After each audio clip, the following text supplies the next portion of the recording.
Neetu, it's 10. We can start now. Namaskaram. A very refreshing good morning to one and all present here. Today, we are here to commemorate Women's Day. Speakingcube is women-oriented and women-driven organization working for the benefit of society and humanity at large. The female energy of Speakingcube is supported and empowered by men, and hence we have 80% women and 20% men supporting the cause. Today, I Gurmeet Sharda, psychologist and consultant Speakingcube, welcome everyone present here on the 4th virtual conference happening in collaboration with University Shoolini University Solon and University of Venda, South Africa, on the very important topic, mindful trauma management and happy relationships. Let's start the great day by evoking the divine within. I invite Dr. Shanta Kumar Negi, visiting faculty Oxford and consultant Speakingcube, to begin with the prayers. Over to you, sir. Dr. Shanta Negi. Has Dr. Shanta Negi joined?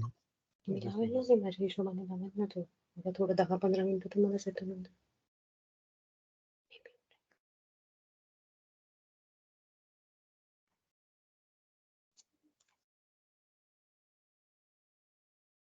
the meantime, we all should pray to God and start with the prayer of Shakti. Sarva Mangal Mangalye Shive Sarvarth Sadike Sharanye Trambake Gauri Narayani Namastute. Om Am Rim Klim Chamundai Viche. So, I think Dr. Shanta is not here. But we can move ahead. We can move ahead, Neetu ma'am. So I hand over the forum to Dr. Deepika Chamolisha, psychologist and hypnotherapist, founder and director Speakingcube, adjunct faculty, Southern New Hampshire University, USA, to take the proceedings further. Thank you, Neetu ma'am, for handing over the forum. So let's start with a brief introduction of Speakingcube. Speakingcube is an online mental health consulting foundation, an NGO which is working for the benefit of mankind with like-minded people. I, Dr. Deepika Chamolisha, he is the founder and director of Speakingcube Online Mental Health Consulting Foundation.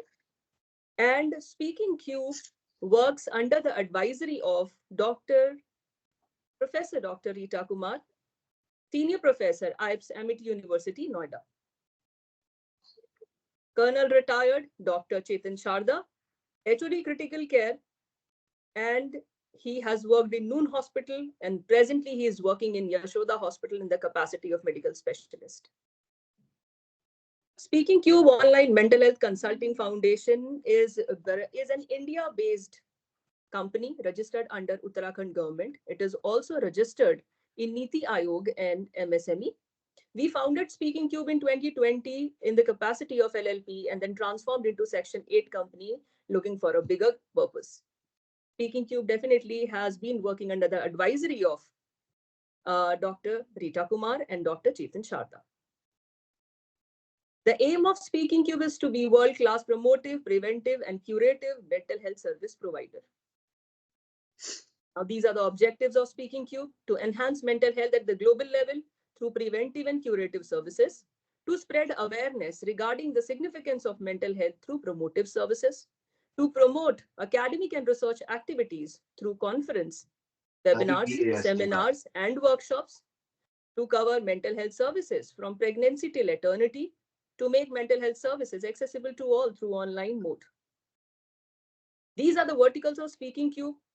First is mental health vertical, wherein we cater and provide mental health support to our clients. Under this mental health vertical, we are running perinatal mental health vertical for pregnant couples and new parents. We have also started perinatal mental health online OPD, and we are also providing courses in perinatal mental health. Third vertical is educative service, wherein we provide internship to aspiring psychologists and counselors, certifications to aspiring mental health professionals, and we organize conference, webinars, seminars, workshops to update the existing knowledge. Next vertical is behavioral training vertical for the corporates and career counseling vertical for schools. We have certain certifications and diplomas also. Online certification course in psychotherapy for budding psychologists, online certification course in perinatal mental health, online diploma course in trauma and grief management, online diploma in cognitive behavioral hypnotherapy, online certificate course in fertility management, and online certificate course in understanding consciousness, which is the root of our culture. Now about the conference. The theme of the conference is mindful trauma management and happy relationship. These are the sub-themes: childhood trauma, stress management, work-life balance, relationship issues, happy relationship, economic behavior in trauma, and substance abuse, alcohol addiction, alcohol dependence, parenting, grief and bereavement, and many others. The main aim of the conference is to explore integration of mindfulness in trauma management and happy relationship, to conduct active researches in the field of trauma and happy relationship, to create professionals who are equipped in dealing with trauma and bereavement. We do have conducted programs in Aligarh Muslim University, Amity University, Noida, Ansal University, Anna Malai, Lovely Professional, and many other universities are supporting this positive endeavor. Now, we have signed MOUs with esteemed organizations, and so some of the esteemed organizations have partnered with us. So Society of Pollution and Environmental Conservation Scientists, SPECS, the Dehardaun is first, Smart Circuit second, Himalayan Tribal Buddhist Society third, Sahyog Society, Drug Free India Campaign, and DNA Laboratory. Now, these two MOUs, Memorandum of Understanding, are in progress from Department of Psychology, Lovely Professional University, and we are starting a local chapter with them, and Department of Psychology, Shoolini University, Solan. Now, हम चाहते हैं कि हमारी जो government है वो इन सब points पर ध्यान दे और मेंटल हेल्थ, मानसिक रोगों की रोकथाम के लिए हम एक साथ मिलकर प्रयास करें। अधिकारियों से अनुरोध है कि वे स्थानीय परियोजना में माध्यम से प्रयास का समर्थन करें जो हम अपने स्तर पर बाह्य योगियों के लिए कर रहे हैं। दिमाग के चालू और बंद करने के लिए एक कायाकल्प केंद्र होना चाहिए जो हर शरीर की आवश्यकता है। ऐसा ही नहीं है कि मानसिक रोगी ही रोगी है, हम सभी किसी न किसी समय में ट्रॉमा से गुजरते ही हैं और हमने गुजरा ही है। उस समय हमें किसी साइकोलॉजिस्ट की जरूरत नहीं होती, उस समय एक जगह की जरूरत होती है, एक गाइड की जरूरत होती है, एक टीचर की जरूरत होती है जहां हम अपने माइंड को डीक्लटर कर पाए। तो अगर इस तरह का कोई केंद्र बन सके और इसमें हमारे जो अथॉरिटीज हैं वो हमें सपोर्ट करें तो हमें बहुत खुशी होगी। इसके साथ ही हम पेरीनेटल मेंटल हेल्थ, जो कि मेंटल हेल्थ प्रेगनेंसी पीरियड में एक लेडी का होता है और उनके हस्बैंड का भी होता है, बेसिकली प्रेग्नेंट कपल का होता है, उस प्रेगनेंसी पीरियड में इमोशनल वेलनेस बहुत ही कम हो जाती है। तो उस इमोशनल वेलनेस को बढ़ाने के लिए हमें हर अस्पताल में इमोशनल वेलनेस सेंटर खोलने की जरूरत है जहां पर प्रेग्नेंट कपल्स और न्यू पेरेंट्स आए और अपने आप को डीक्लटर कर पाए। जो उनका इमोशनल लेवल है उस समय पर वो किसी ना किसी फॉर्म में मेंटल हेल्थ प्रॉब्लम बन जाता है। अगर उस समय पर हम इमोशनल लेवल को, मेंटल हेल्थ स्टेट को कंट्रोल कर लें तो बाद में वो मेंटली हेल्दी हो जाएगा, मेंटली इल नहीं हो जाएगा। सो इसके लिए हमें भरसक प्रयास करना चाहिए और ये हमारी प्रार्थना है अथॉरिटीज से कि इस पर ध्यान दिया जाए। इंडिया में अभी हाल फिलहाल ऐसा कोई सेंटर नहीं है। हमसे पहले सिर्फ निमहांस में पेरीनेटल मेंटल हेल्थ का एक कोर्स निकाला गया था जो कि डॉक्टर्स के लिए था। उसके बाद हमने एक कोर्स निकाला जो doctors, nurses, gynaecologist, social workers के लिए निकाला और अब हम चाहते हैं कि इसको ग्रास रूट लेवल पर कनेक्ट करें। आशा वर्कर्स को भी इसको सिखाया जाए, जिससे कि जो प्रेग्नेंट लेडी हैं वो हम रिमोट एरिया की प्रेग्नेंट लेडी से लेकर मेट्रो सिटी की प्रेग्नेंट लेडी तक हम उनकी रोकथाम कर पाए और उनको किसी मानसिक रोग से में पड़ने की जो इंक्लिनेशन उनका हो जाता है अपने इमोशनली वेल न होने की वजह से, उसको देखा जाए, उस पर ध्यान दिया जाए. So that's all from my side. Thank you so much. Over to you, Meetu ma'am.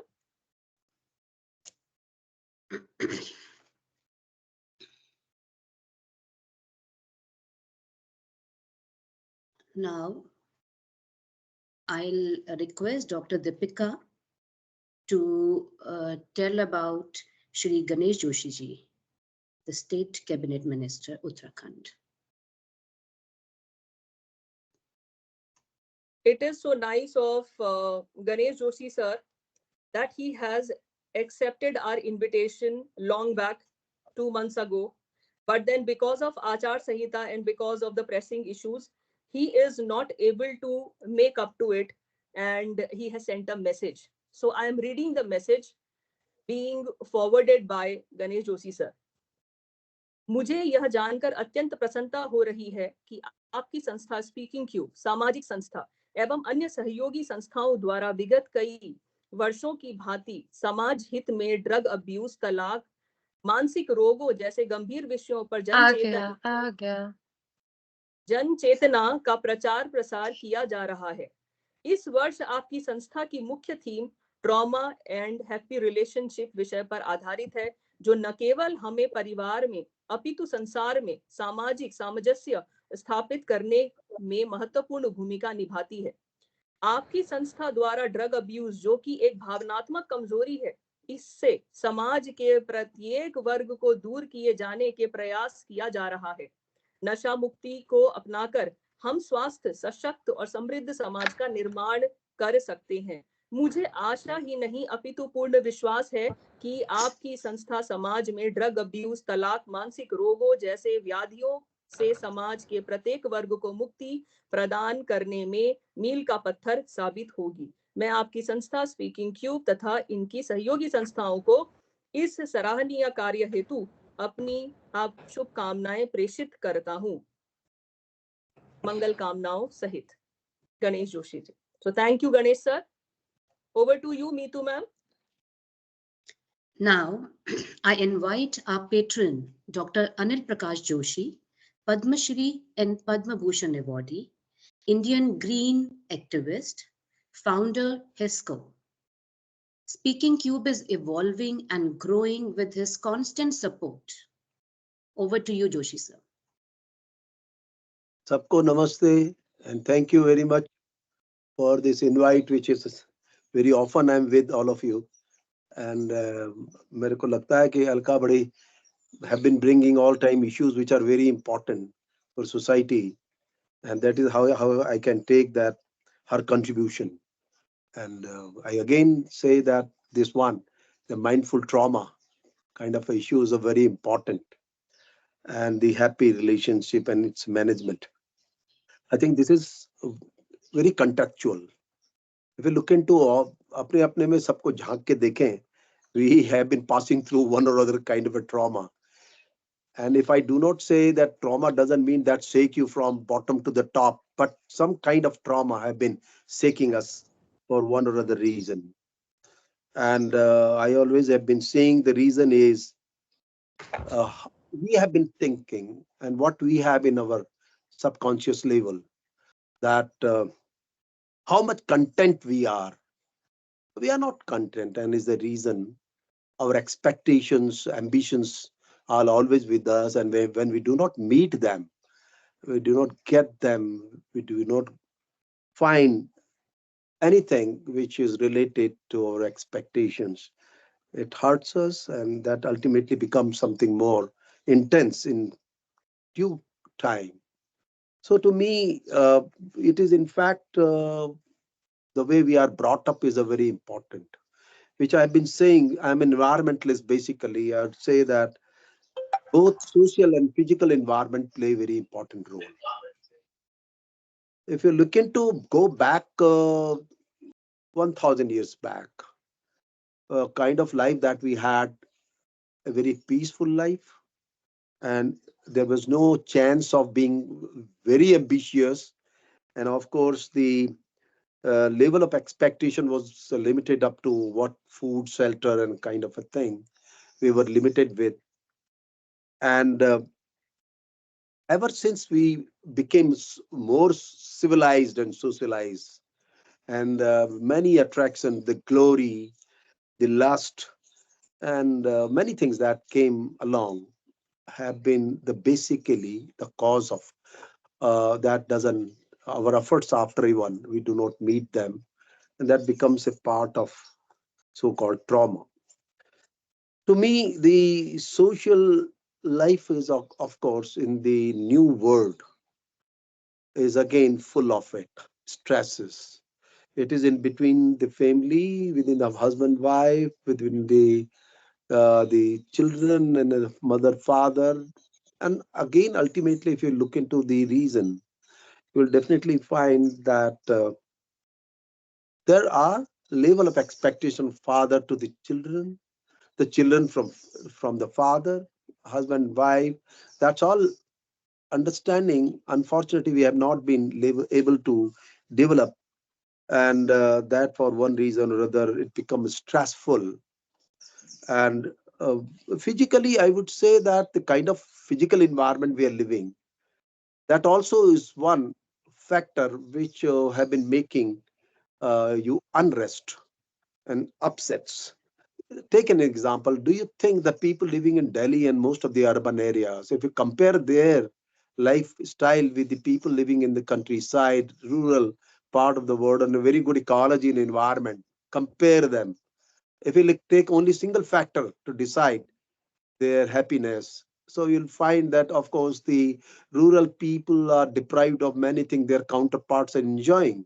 But at the same time, the people living in the urban areas are not very happy. Early morning, you get up and you have to rush to catch a bus or a taxi and something to go to the office. And while traveling through, you are full of air quality that you have been inhaling. What do you think you are inhaling? And the one who is living up on the mountain is inhaling a very good full oxygen, full uh, the air. And what that is. Another important is the kind of a life that you have in urban areas. And of course, the whole family, we want that everybody must earn. It is for example, my wife should also be get a job. Husband is already doing it. Children should be well off. And look at when a whole family member have been working. Ultimately, the way the lifestyle becomes totally different. Everybody has to rush in the morning. Either you have a um, lunch box with you or not, or something you will eat which is not in the kind of KFC. Why? We have 25,000 crore of KFC McDonald business in this country now.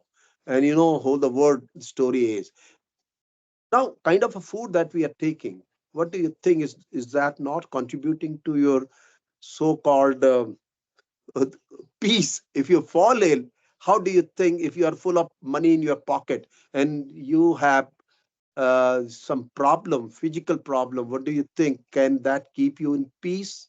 No, that won't be. So the reason is that physical environment that we are passing through is equally important. Well, about that too, because I also is a part of this society, and I of course live in a place which is very ashram numa. We have our own river, our own forest that we have been able to develop. So the only thing that I believe, if you look into uh, ultimately, which is the happiness and the peace, are two things. Peace does not mean normally happiness. Happiness is intact with whether you have been able to meet your ambitions, your I mean, what desire that you have, the life that you understand differently. If you have been able to meet that, you become happy. And happiness can be defined for different category of people. A rickshaw wala is also happy when he gets 4 or 5 people to carry from one other place and is paid well, gets a very good food in the evening. He's happy with him. Mukesh Ambani and Adani will be happy that billions of rupees are contract they get, they become happy. So it's a different level of happiness. But to me, the peace is very important than the happiness. And peace only come, of course, we cannot deny the kind of a world that we're living. We cannot say we can be desireless. We need them, but there is a time. There is a time to introspect yourself. What is the line of your ambitions and expectations? Whether you deserve that ambitions that you have. Because let me tell you, as a social worker, I would say the if you have an ambitions without do not deserve that, so you'll take a wrong path to meet that so-called ambitions. But if you deserve it and you have an ambitions, so that will bring a peace. So that's the kind of thing which we are currently with. And to me, I always believe you should ask from your core of your heart that what do you think a happiness so called, and or anything that relation around you which becomes very important also to keep you happy.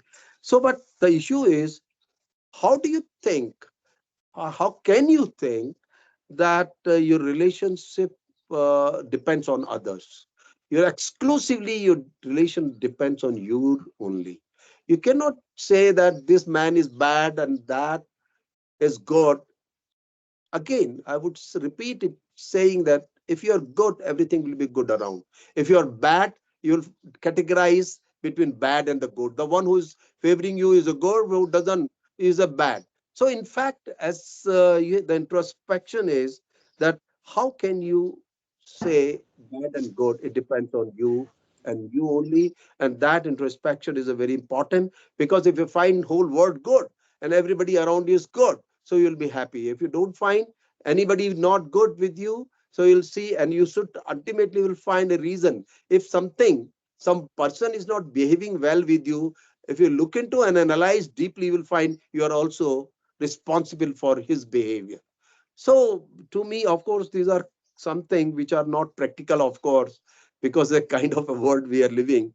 But I think don't leave things on others' hand to make you happy. You have to find your own ways. When we like this world is like a mirror. If you are smiling in front of a mirror, that gentleman on the other side of a mirror will also smile. And if you'll cry in front of a mirror, the same gentleman on the other side of the mirror will also cry. Now it depends on you. It's a word. It's a mirror. The way you want to behave, the other also will do exactly the way. So I will definitely congratulate for such discussion. Normally, I now often not be the part of such discussion, the philosophical, because I'm very practical and pragmatic kind of a thing. I have been all after.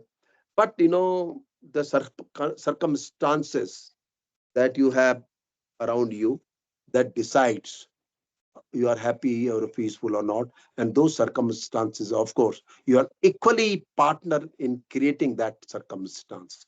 So I think such kind of a conference are very important. I can see very good people in front of me. And the more important is that a peace is something which doesn't come from outside and from other planet to you. It has to be within you, that you have to explore whether it is there or not, and that will decide your life. Thank you very much, and I'm happy to be the part of it. Dhanyavad. Thank you so much, sir, for the kind words. Now I would invite Dr. Shanta Kumar Negi, visiting faculty Oxford and consultant Speakingcube, for the prayers. He could not join earlier because of the technical issues, so he's here now. Over to you, sir. Namaste, Pranam Sabko. Good morning, good afternoon, good evening. So I'm so sorry for a technical problem. So I straightforward to start from my chanting for world peace and for benefit for all sentient beings. Namo tassa bhagavato arahato samma sambuddhassaha. Namo tassa bhagavato arahato samma sambuddhassaha. Namo tassa bhagavato arahato samma sambuddhassaha. Sarvadrishti prahanaye yasaddharma deshat anukampa mupadaye tam namasyami Gautamam. Sangye Chedan Joge Zonamla Janjo Bardo Dane Gabzo Je Dage Jinsa Gebe Sonamge Dola Fanje Sangye Dobarajo Sangye Chedan Joge Zonamla Janjo Bardo Dane Gabzo Je Dage Jinsa Gebe Sonamge Dola Fanje Sangye Dobarajo Sangye Juda Joge Zonamla Janjo Bardo Dani Gapso Je Dage Deza Gebe Zonamge Dola Vanje Sangye Dubarajo Semjen Tamja Deva Dan Deve Gyudan Dembare Gyuje Dungal Dan Dungal Ge Gyudan Dalbare Gyuje Dunga meve dewa da mi dalbar gyuje yere jada yidan dave danyom la nebar gyurje ma namga da yambe samje damja dewa dan deve gyudan dembar gyuje dungal da dungal ge gyudan dalbar gyuje dungal meve dewa da mi dalbar gyuje Yere jada yida dave tanyam la nebara gyurje. Ma keva mebe choyeng na yomje zo la mo do ma jo. Desam je gula de derma daji pa gula kep dos. Ranche go yimba ma sheba semyo mo wando gyuba. Ma gurvara gembe semje la yum la mo ge ge kep dos.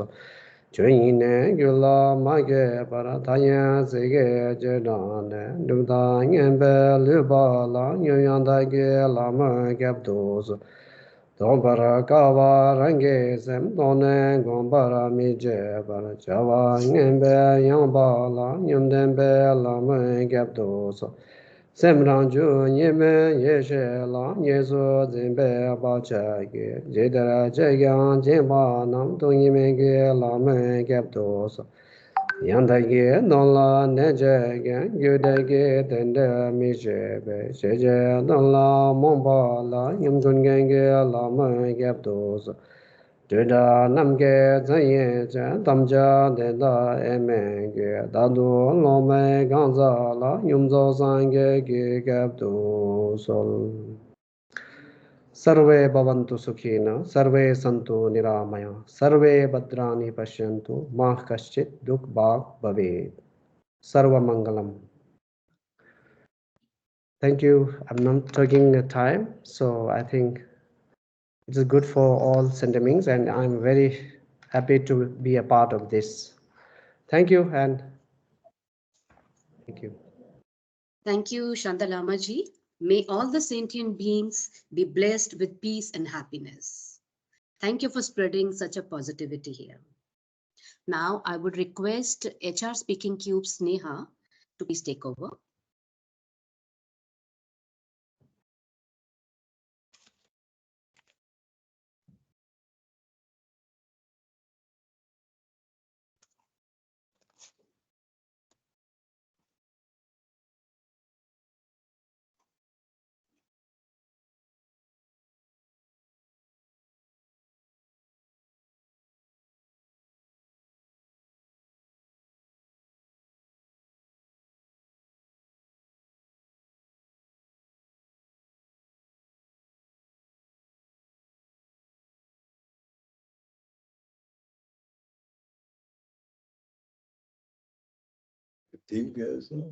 So trauma management.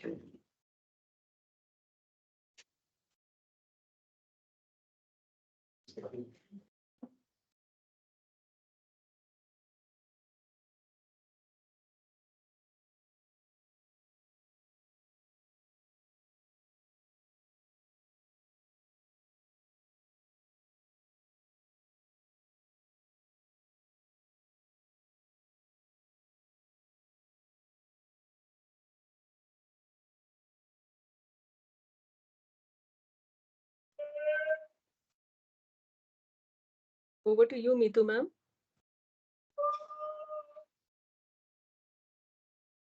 Please unmute yourself. You are on mute. Yeah, sorry. So now I invite the State Minister of Uttarakhand, Mrs. Madhu Bhatt. She is known for her constant support to empower women entrepreneurs and women-oriented activities. अब मैं हमारे राज्य मंत्री को सादर आमंत्रित करती हूँ कि वह यहाँ उपस्थित जनों को संबोधित करें और हमारे बुद्धिजीवी और वैज्ञानिकों को सम्मानित करें. Over to you, ma'am.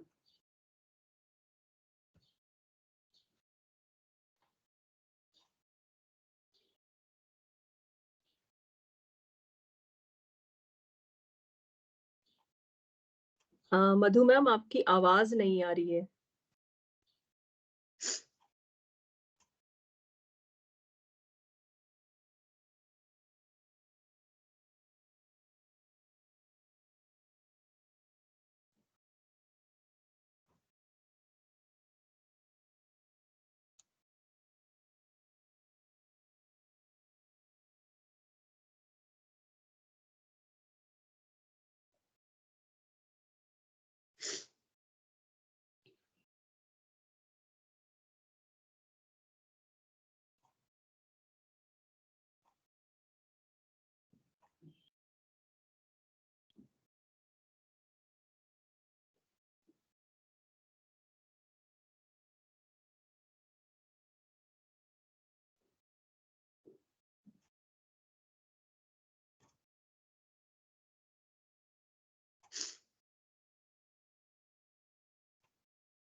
Madhu ma'am is joining in 1 or 2 minutes.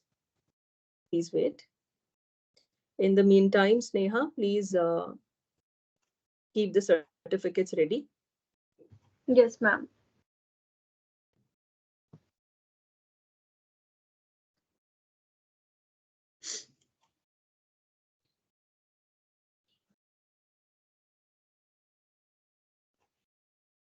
Madhu ma'am is a state minister of Uttarakhand, and she has been very instrumental in supporting the cause, the good cause, and especially mental health.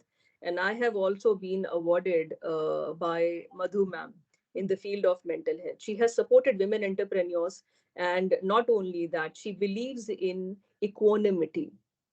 All of us talk about femininity, but then it is a time when we need to talk about equanimity. Equanimity exists, and we all women are powerful. And that's why we are celebrating Women's Day on 16th and 17th. We are commemorating Women's Day on 16th and 17th because major part of our world, our mental health world, our Speakingcube world is women, women energy, female energy, supported by male energy. So let's talk about equanimity today onwards. Let's just wait for Madhu ma'am. She'll be joining in a while. She's rejoining the link because there is some technical issue and we are not able to hear her. There was some issue with the audio.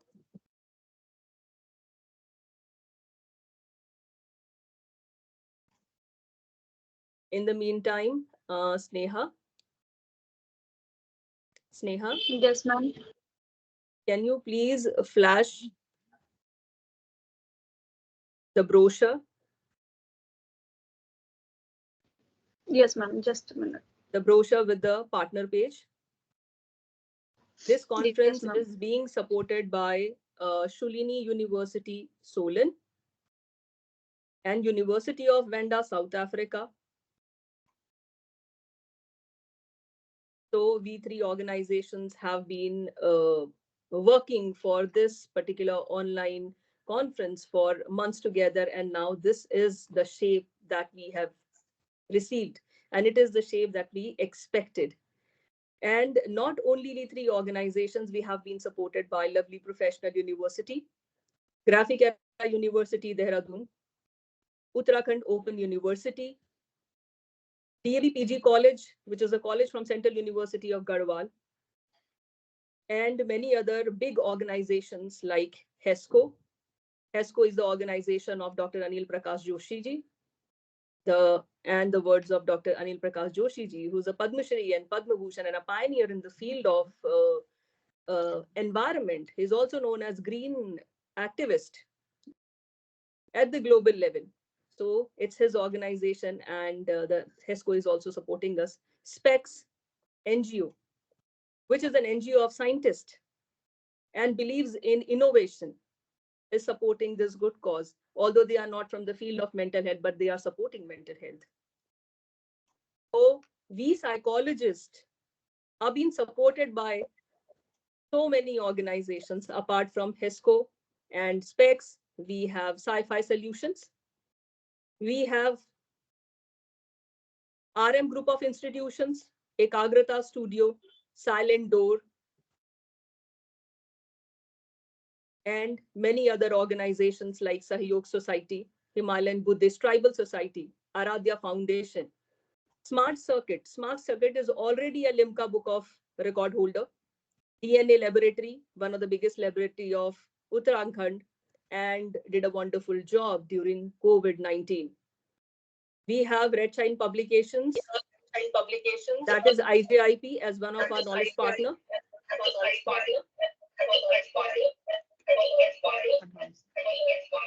Okay. Can somebody Hello? please mute? Hello? Yes, ma'am. Yes, ma'am. आप आवाज आ रही please, है? अश्योम? yes, ma'am. अभी आपकी आवाज clear है. आप अच्छा, कंटिन्यू वो- कर सकते हैं. अच्छा अच्छा ठीक है. सॉरी. Please unshare. Sneha, हाँ. please unshare. Speaking online mental health and consulting, ये जो फाउंडेशन है इसका 4th वर्चुअल इंटरनेशनल फाउंडेशन में मैं बहुत ही हृदय से आभार व्यक्त करती हूँ, धन्यवाद करती हूँ, खास तौर से अपनी दीपिका जी का, जिन्होंने मुझे इस प्रोग्राम में बुलाया, क्योंकि ये प्रोग्राम जिस प्रकार से मैंने अभी सुना, ये पूरी जो हमारी शूलिनी यूनिवर्सिटी है और ये यूनिवर्सिटी ऑफ वेंडा, इनके कोलैबोरेशन से जो ये आयोजित इस कॉन्फ्रेंस को माइंडफुल ट्रॉमा और मैनेजमेंट एंड हैप्पी रिलेशनशिप विषय पर ये जो आयोजित की गई है, सच में बहुत ही इम्पोर्टेंट है, बहुत ही महत्वपूर्ण है। और जिस प्रकार से आपने पूरे इन सारे बिंदुओं पर आपने जो चर्चा की, मुझे लगता है ये पूरे वर्ल्ड में इसकी बहुत ही जो जिस तरीके से आपने किया है, मैं यहाँ पर उत्तराखंड की जो देवभूमि है, यहाँ पर तो बहुत सारे, क्योंकि हमारी देवों की भूमि है, यहाँ पर योगा है, और सारे जो हमारे हमारी जो शोध संस्थान है, इस प्रकार से जो कार्यक्रम होते हैं मेंटल हेल्थ को लेकर, वो तो होते ही हैं, आते हैं रिलीफ पाने के लिए। लेकिन साथ में जिस प्रकार से आपने कहा अभी दीपिका जी कि हमें एक हेल्थ सेंटर, जो इस प्रकार से जो मेंटल हेल्थ सेंटर है उसको खोले जाने की आवश्यकता है। निश्चित रूप से ये भी एक अलग से एक पार्ट हो सकता है, क्योंकि आध्यात्मिक ये जो देवभूमि है, हमारे जो ऋषि मुनि है और हमारी जो योगा क्लासेस जो अधिकतर चलती रहती है यहाँ पे उत्तराखंड में, ये हमेशा से शुरू से ही चलती आ रही हैं और अभी भी चल रही हैं। काफी पूरे इंटरनेशनल लेवल पर यहाँ पर लोग आते हैं। साथ में क्योंकि ये जो पुरस्कार के लिए मुझे स्पेशल रूप से कहा गया है और मुझे बहुत ही खुशी हुई, हर्ष ये हुआ कि मुझे इसके लिए चुना गया। मैं स्पेशली बहुत धन्यवाद करती हूँ आपका दीपिका जी। मैं यहाँ पर साथ में जो पुरस्कार के लिए आपने मुझे इनवाइट किया है, मैं उनको देते हुए यहाँ पे डॉक्टर रीता कुमार जी हैं, जो सलाहकार हैं। Sorry to disturb ma'am. जी, मैं sorry to disturb ma'am. Ma'am आपका वीडियो ऑफ है। अच्छा, वीडियो ऑफ है। Okay okay. हाँ जी, दिख नहीं पा रहे हैं। जी जी हाँ हाँ। Sneha, in the meantime हाँ, please flash the certificate. Sneha certificate flash करिए प्लीज। ओके।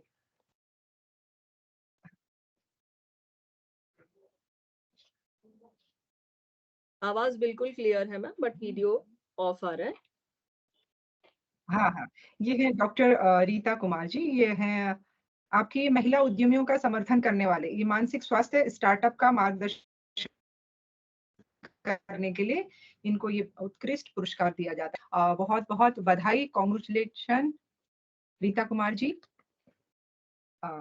नेक्स्ट है डॉक्टर Congratulations, कर्नल ma'am. चेतन सारदा। नेक्स्ट डॉक्टर कर्नल चेतन सारदा जी, आप चिकित्सा में विशेषज्ञ हैं और आप सलाहकार हैं इसमें। आपका मत लिए मैं बहुत ही हृदय से आभार व्यक्त करती हूँ, धन्यवाद करती हूँ। आप इस प्रकार से लगातार जो हमारे मानसिक स्वास्थ्य के लिए जो हमारी महिलाओं के प्रति आप काम कर रहे हैं। Congratulations, sir. कॉन्ग्रेचुलेशन।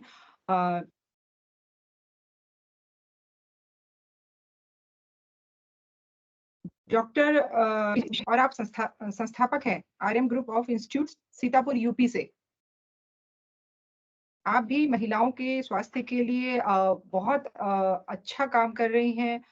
इसके लिए मैं स्पेशल रूप से, क्योंकि यूपी जैसा है वहाँ पे बहुत सारी प्रॉब्लम्स होती है महिलाओं की, आपको इसके लिए चुना गया है। आपको स्पेशल धन्यवाद और आभार भी व्यक्त करती हूँ कि आप निरंतर इसी प्रकार से सहयोग करती रहेंगी।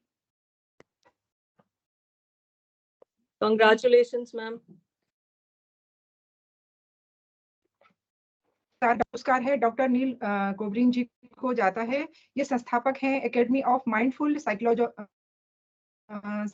के कैलिफोर्निया से है।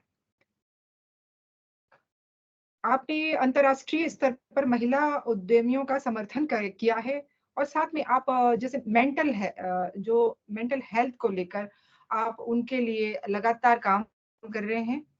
मैं डॉक्टर नील कोबरिन जी को स्पेशल थैंक्स कहूंगी। आप कैलिफोर्निया यूएस में लगातार काम कर रहे हैं। मुझे पूरी उम्मीद है कि नेक्स्ट टाइम पे आपसे जरूर भेंट होगी। यहाँ पर doctor Congratulations, sir. TM मुलौद,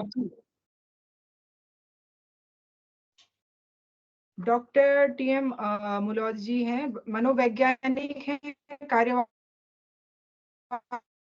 dean हैं आप स्वास्थ्य विज्ञान में वेंडा विश्वविद्यालय दक्षिण अफ्रीका में। Many congratulation. आप लगातार मानसिक स्वास्थ्य में अंतर्राष्ट्रीय सहयोग। नेक्स्ट है डॉक्टर आभा सिंह, मनोविज्ञानी हैं आप, संस्थापक हैं आप, यूपी से हैं आप। मानसिक स्वास्थ्य में नेतृत्व के लिए आप लगातार काम कर रही हैं डॉक्टर आभा जी। आपको बहुत सारी बधाई और आशा करती हूँ आप इसी प्रकार निरंतर काम करती रहेंगी और सहयोग करेंगी। Congratulations, ma'am. श्री नितेश शाही जी, वरिष्ठ परियोजना प्रबंधक हैं आप, इसमें आईटी प्रोफेशनल हैं आप। सुदूर क्षेत्रों के लिए टेली मानसिक स्वास्थ्य सेवाओं में आईटी सहायता के लिए आपको पुरस्कार दिया जाता है। हार्दिक शुभकामनाएं, बधाई नितेश शाही जी, क्योंकि आजकल पूरा टाइम है, समय है जो है वो पूरा इसको पूरे आईटी सेक्टर का बहुत बड़ा अहम रोल रहता है। आशा करती हूँ आप इसी प्रकार से सहयोग करते रहेंगे। Congratulations, Mr. Nitesh. Doctor Brijmohan, आप संस्थापक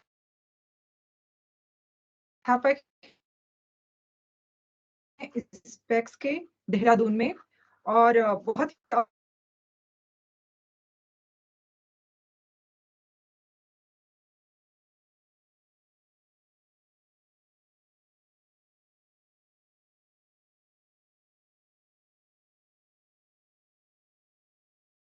Voice,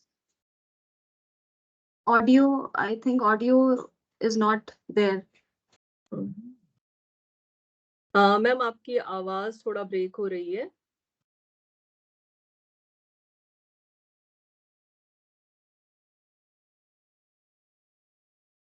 मधु मैम, आपकी आवाज ब्रेक हो गई।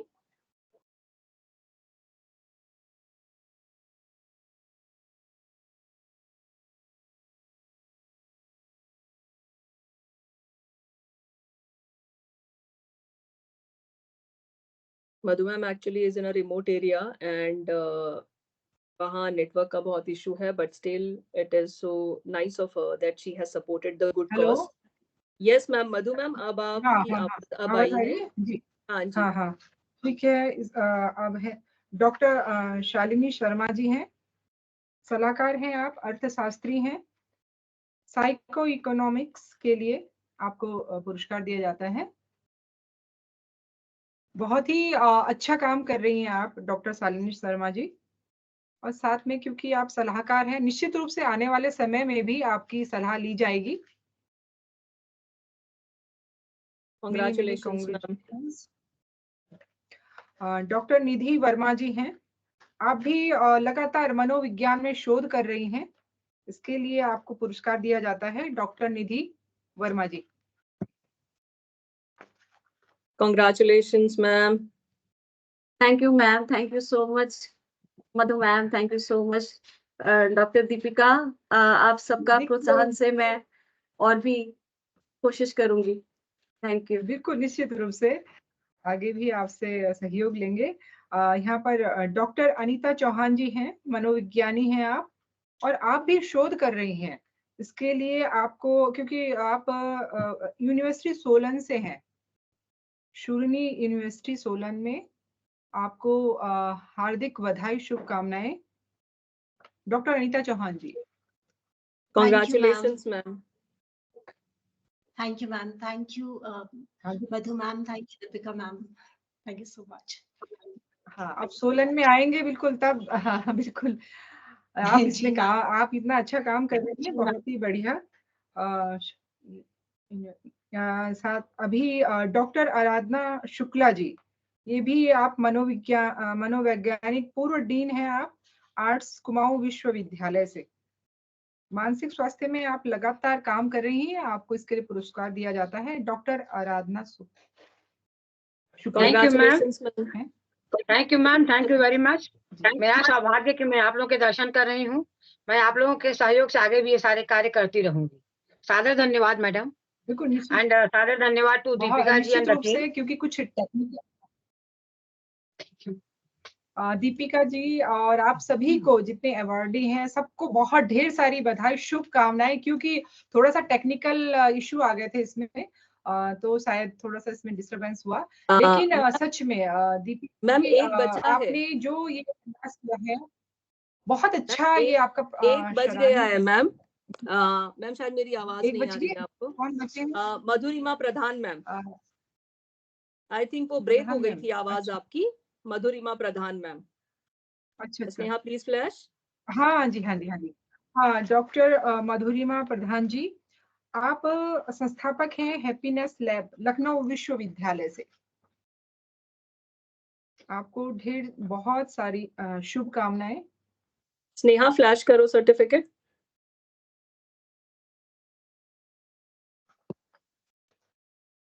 Congratulations Madhurima ma'am.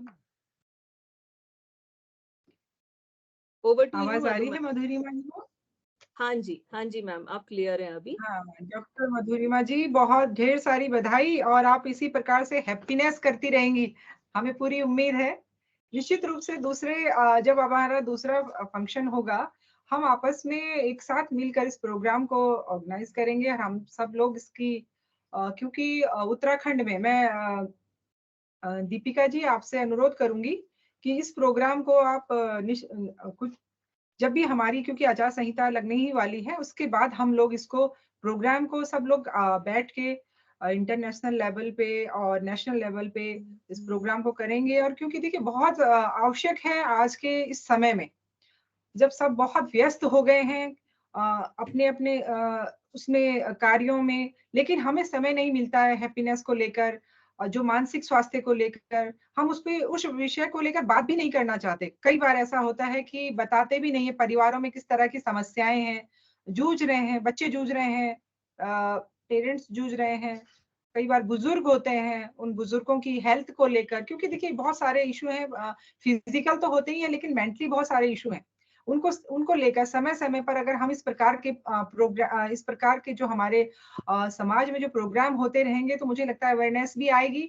और सरकार बिल्कुल निश्चित रूप से, जिस प्रकार से दीपिका जी ने कहा है कि ये होना चाहिए, एक कायाकल्प सेंटर बनना चाहिए, बिल्कुल मैं इसमें बिल्कुल आपकी बातों से बिल्कुल सहमत हूँ, इसमें बनना चाहिए। और कुछ समय पर पूरे ही, बल्कि पूरे उत्तराखंड में तो देखिए ये आध्यात्मिक क्षेत्र तो है ही, आध्यात्मिकता के आधार पर, योग के आधार पर, और जो हमारे कई बार ऐसे प्रोग्राम होते हैं उनके आधार पे तो होता ही है, लेकिन अगर एक निश्चित हमारे पास एक ऐसी जगह हो कि जहाँ पे केवल इन्हीं लोगों का उपचार किया जाए हर तरीके से, तो मुझे लगता है इसका बहुत बड़ा एक असर पड़ने वाला है, और पूरा इंटरनेशनल लेवल पे एक बहुत बड़ी एक समस्या है उसका निदान भी कर पाएंगे। मैं बहुत बहुत आभार व्यक्त करती हूँ आप सभी का, और आप सभी लोग इसमें लगे हुए हैं, जो अवार्ड जिन्होंने पाए हैं, जिन्होंने पुरस्कार जिनको मिला है, उनको मैं हृदय से मैं सच में मैं उनको हृदय से, क्योंकि आप ऐसे क्षेत्रों से काम कर रही है, मैं भावनात्मक रूप से आपका, जब मैं पढ़ रही थी आपके बारे में, जब दीपिका जी ने कहा कि हमने इसलिए इनको चुना है, तो मुझे बहुत अंदर से वो फीलिंग और बहुत खुशी हुई कि ऐसी महिलाएं मेरे साथ हैं, जो इतना ऐसा काम कर रही हैं। मुझे भी इससे प्रेरणा मिली है। निश्चित रूप से हम आगे इसमें और काम करेंगे, और हमारे क्योंकि यूएस से जुड़े हैं, मुझे पता है यूएस वगैरह ये सब, वहाँ तो बहुत सारी ये समस्या, इस तरह के मेंटल हेल्थ को लेकर बहुत सारे इशू रहते ही हैं वहाँ, और वहाँ उस अलग अलग तरह के इशू हैं, लेकिन हमारे जो भारत में हैं वो अलग तरह के हैं। उन सब का एक सामंजस्य को लेकर हम अगर इसमें काम करेंगे, निश्चित रूप से आने वाले समय में इस समस्या का भी निदान होगा। मैं आप सब लोगों का बहुत बहुत धन्यवाद करती हूँ, आभार व्यक्त करती हूँ। जय उत्तराखंड, जय देवभूमि, जय भारत माता की जय।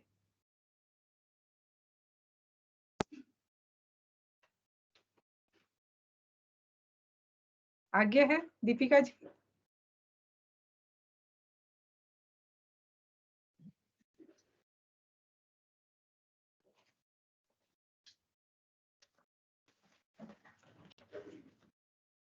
Over to you, Neetu ma'am.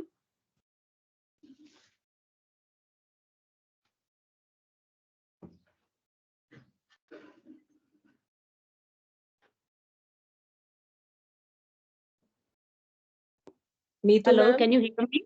Can you hear me, Yes. Deepika? Yes, yes. Okay मैं मधु भट्ट मैम जी का तहे दिल से शुक्रिया अदा करती हूँ। उन्होंने यहाँ हमारी हौसला अफजाई की और हमें आगे इसी तरह काम करने के लिए प्रेरित किया। Thank you so much ma'am, thank you so much. Now I invite our guest of honour doctor Prem Kumar Khosla ji, founder and chancellor of Shoolini university. He is a dedicated educationist and an entrepreneur with a mission. Over to you, sir. Ma'am, it is my pleasure to be with you all on the Women's Day to talk on very important issue, the trauma management, the controlling the mind, the shocks, and all other related issues. Generally, when we talk about body, but actually there are three things: body, mind, and soul. Body is only a physical thing which can operate through or for the purposes of the biological modes. But when we come to the mind, then the same moment, this talks about the emotions, feelings, love, hatred, and everything. So every moment we are passing through unexpected, I would say, trauma type situations. And I realize these things are more common with the women. Their life is such, all of a sudden, from the parents' house, they have to go to the new environment.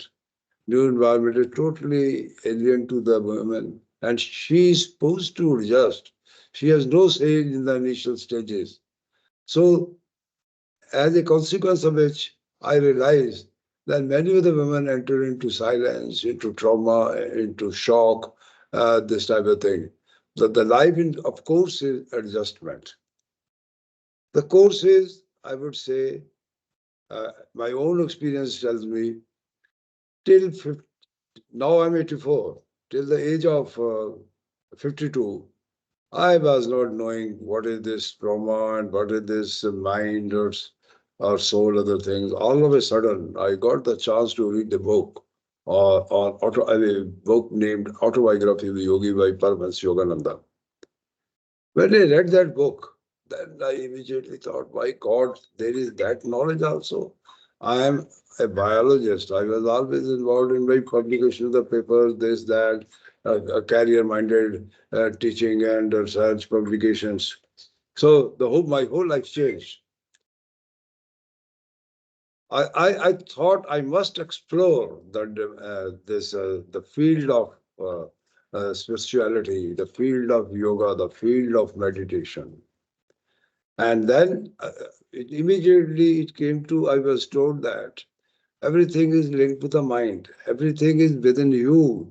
And that, of course, generally is neither taught in our schools, in the colleges, nor in the universities. And it is supposed that at one phase of the life, आप इसको करेंगे ही करेंगे. So I joined Yoga Society of India. They are sending lessons through correspondence. It suited me because as a busy person, I could read the lessons, and I started meditating. My whole life has changed. I can tell you, say from 94 to now 2024, 24 plus 6, 30 years have passed. And it not only helped me emotionally, it also helped me in fulfilling my targets. From a university professor, becoming a vice chancellor, to the advisor, and then entering into private education, then establishing a private university. It's not only the establishing. Today, it is one of the best universities, and it is a research-focused institution. And because whatever I had with my wife, whatever we spent on the university, and it became a success story. And I was surprised that all of a sudden, in Times Higher Education, Shoolini University was among the first top 10 Indian universities. My purpose of saying on this is, but then in India today in higher education, we have the higher percentage of women as compared to the men, boys, all other things. And I find the contribution of the women to the science, to the society, and to the emotional keeping the balance. It is topmost, and the women have to play a great role. एक और मैं आपको बात बताना चाहता हूँ. ये जो आपने बिंदी लगाई हुई है ना, मैंने एक आर्टिकल लिखा है, वाई वुमेन वेयर बिंदी. आप तो रूटीन में फैशन के लिए लगाते हैं. आप हर वक्त कुतास्ता चैतन्य द्वारा साधना में रहते हो. That is why the Indian women are calm, peaceful, sacrificing, and different from the women of the other women living in the other part of the world. ये जो बिंदी है ऐसे नहीं है, इसकी इंटरप्रिटेशन है. मैंने पुराणों में भी देखा है, किताबें कुछ मैंने पढ़ी कि हमारी औरतें बिंदी को लगाती हैं. तो बिंदी का, और आदमी भी लगाते थे, तिलक लगाते, अभी भी कुछ लोग लगाते हैं. पर यही था, इस जगह से बिंदी लगने पर आपका मन शांत रहता है. It is a silent mode of the God has given to create an unequivocal balance between tensions, challenges, and everything, and to remain happy. So on this Women's Day, and I will say trauma will continue to be there because the women life is more hard as compared to the men. And things are changing. I don't say things are not changing, but it will still take many years. But these emotional shocks, the only way is meditation, meditation, and meditation. And जो औरतें कर सकती हैं, the men cannot do. I said with my whole experience that the role of the women in building the society, it cannot be adequately expressed in words. Thank you very much for asking me to speak on this occasion. And it is such an issue which the key is, if all women add, because the God has given, Hindu society has given them the binti, and if they just start a little bit of meditation with that, they can see the wonder. Thank you. Thank you. Namaskar.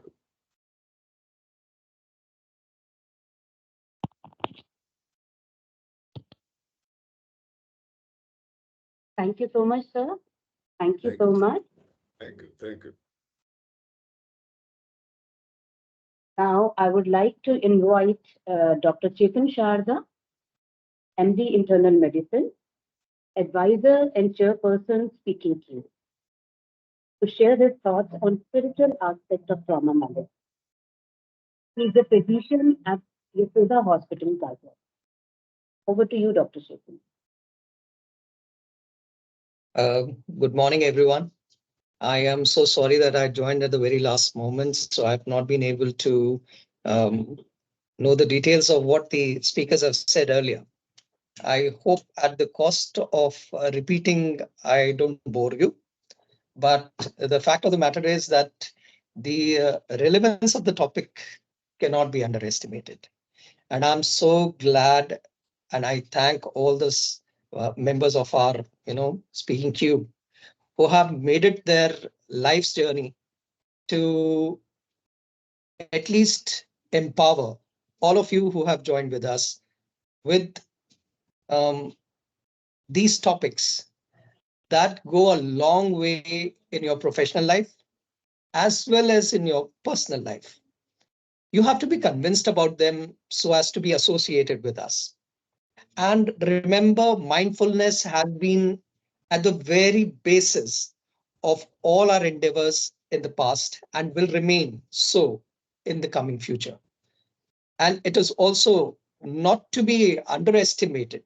And not only that, mindfulness by itself requires to be achieved so as to all of us be able to make a difference professionally as well as, socially. That change can only be brought about if we all become mindful at a certain stage in our life. Mindfulness per se is a very strong word, and it has very many connotations in Indian perspective.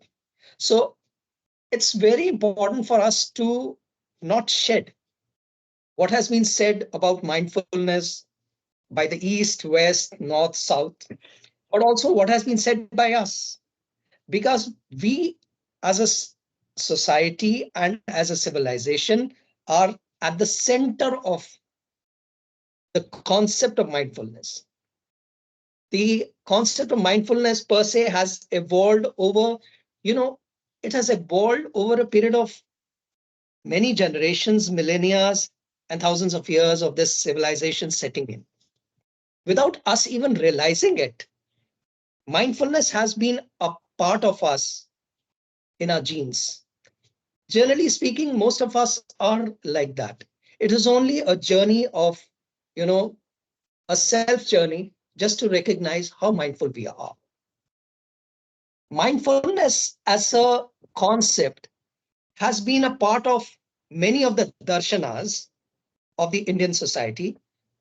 It has been very much a part of, there are 9 darshans in the Indian society. Mention a few Vedas, Vedantas, including, Sankhya, including Yoga, Ashtanga Yoga, these are called the darshanas.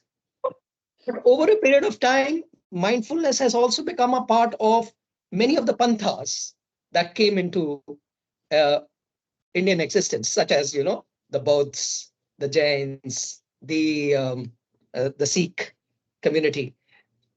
Without even their realizing it, they have perpetuated the very concept of mindfulness. Here, we have what we have been doing. What we have done is to recreate it in a modern sense so as to help all the professionals जो हमसे हमारे साथ जुड़े हुए हैं, ताकि they evolve as a person so as to benefit the society in whichever way they can, and personally also benefit themselves. So this is a very small background to what I feel that we are doing here and what actually should be done. The second point that I want to reiterate is that it takes small steps to reach our goals. So I would put it like this. Those small steps, उसके लिए एक बहुत अच्छा example I always put across, which I'm trying to put across, and that is, if we take the example of Lord Hanuman, he did not know his potentials.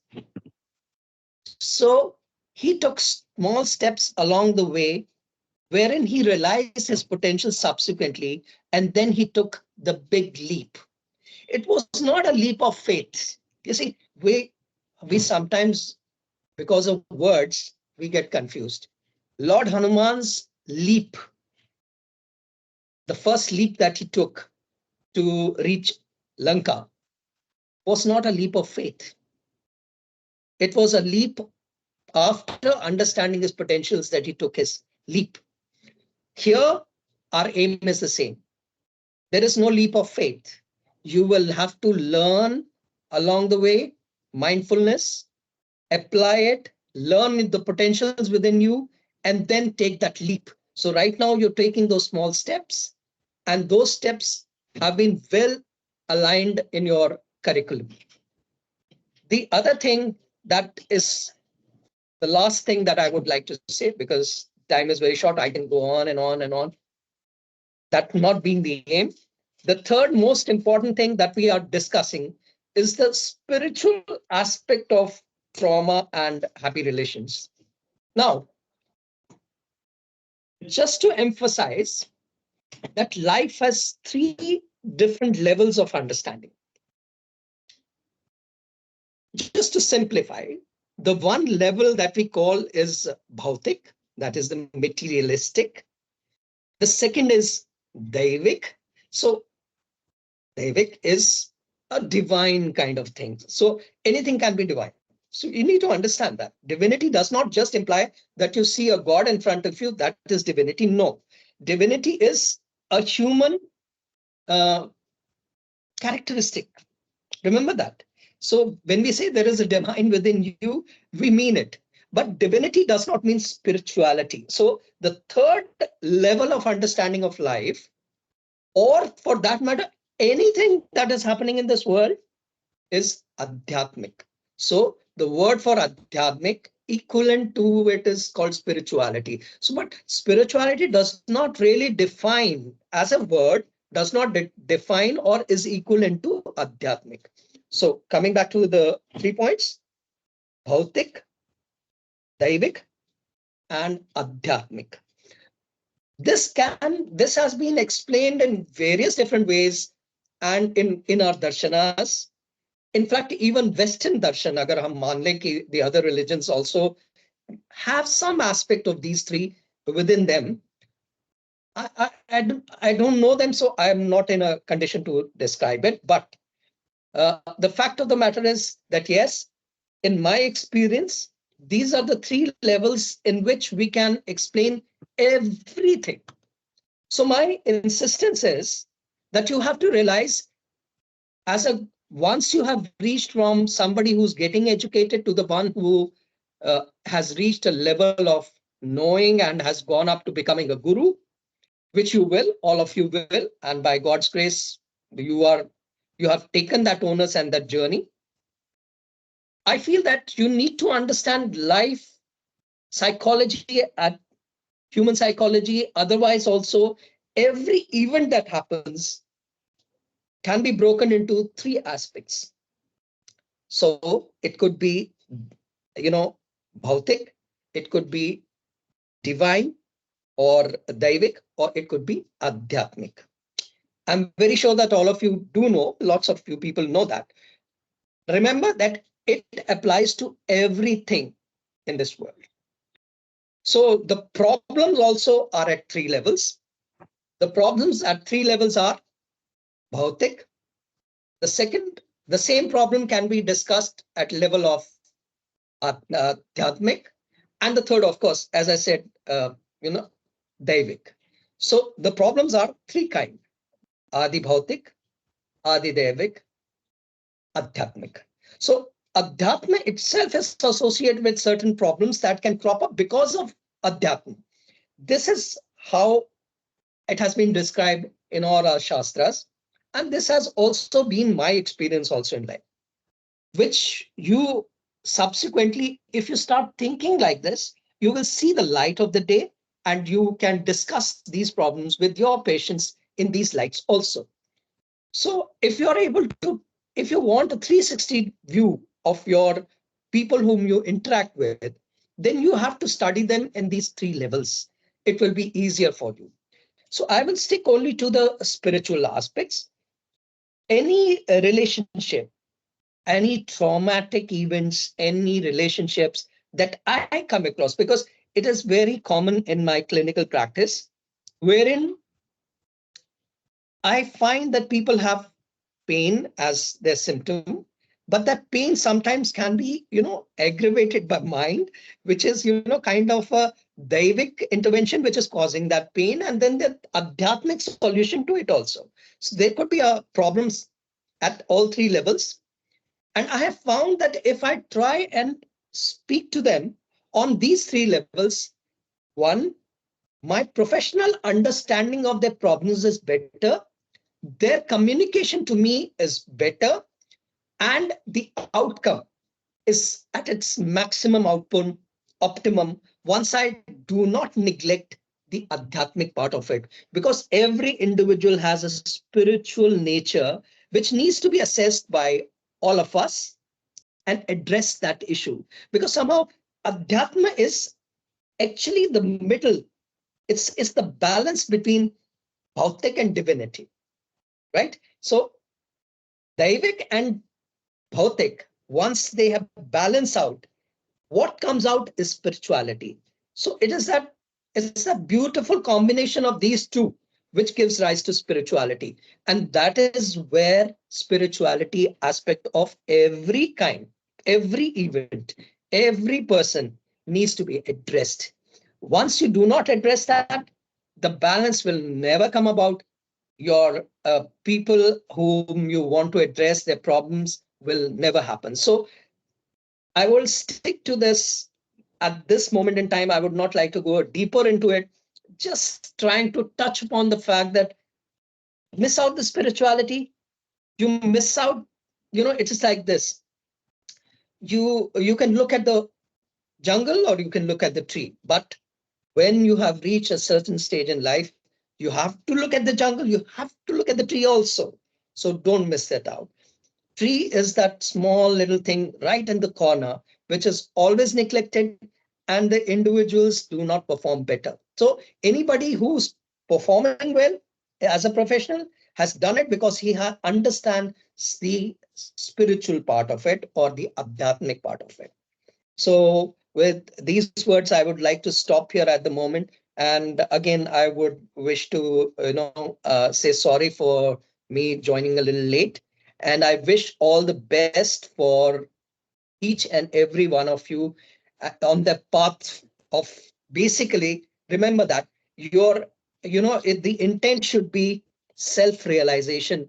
And remember, once you have realized who you are, then you understand each and every small little, what should I say, conscious particle in this world. And then you have achieved that mindfulness. And probably then you will not even have to address anything in your book. Then there is no book required. All books and all pravachans then they fall flat. Once you have realized who you are, you're mindful of knowing who the others are. So do not miss out the spiritual aspect of your study. That should become, it's not the most prominent part, but it is something that you will ultimately realize you can't do without as a professional. In life, everybody, I hope, does become spiritual. Thank you so much. Thank you, Dr. Chetan, for sharing your wisdom with us. It is always a pleasure listening to you. Thank you. Thank you. I Thanks. now invite Colonel Sunil Sinha, retired, ex-commandant, Vishwa Bharati Defense Academy, Pune, to speak about winning over trauma courageously. Jai Hind. Honorable Minister, am I audible? Am I audible? You are Yes, audible. sir, you You are Honorable audible. Minister, thank you. Honorable Minister, ma'am, respected members of this conference, speaker, Yes, yes, yes, yes, yes. Dr. Captain Deepika Chamoli and her team of Speakingcube. It's a great honor for me to be joined to this August domain experts in their respective field. Today, I served in the army for about 34 years, and out of the 34 years, about 27 years, I was posted in the high-risk areas of where we used to conduct counter-terrorist operations in the areas of Manipur, Nagaland, Arunachal Pradesh, Punjab in the 90s, and J&K, Jammu and Kashmir, Kupwara, Srinagar. That area, I have had more than 4 tenures there.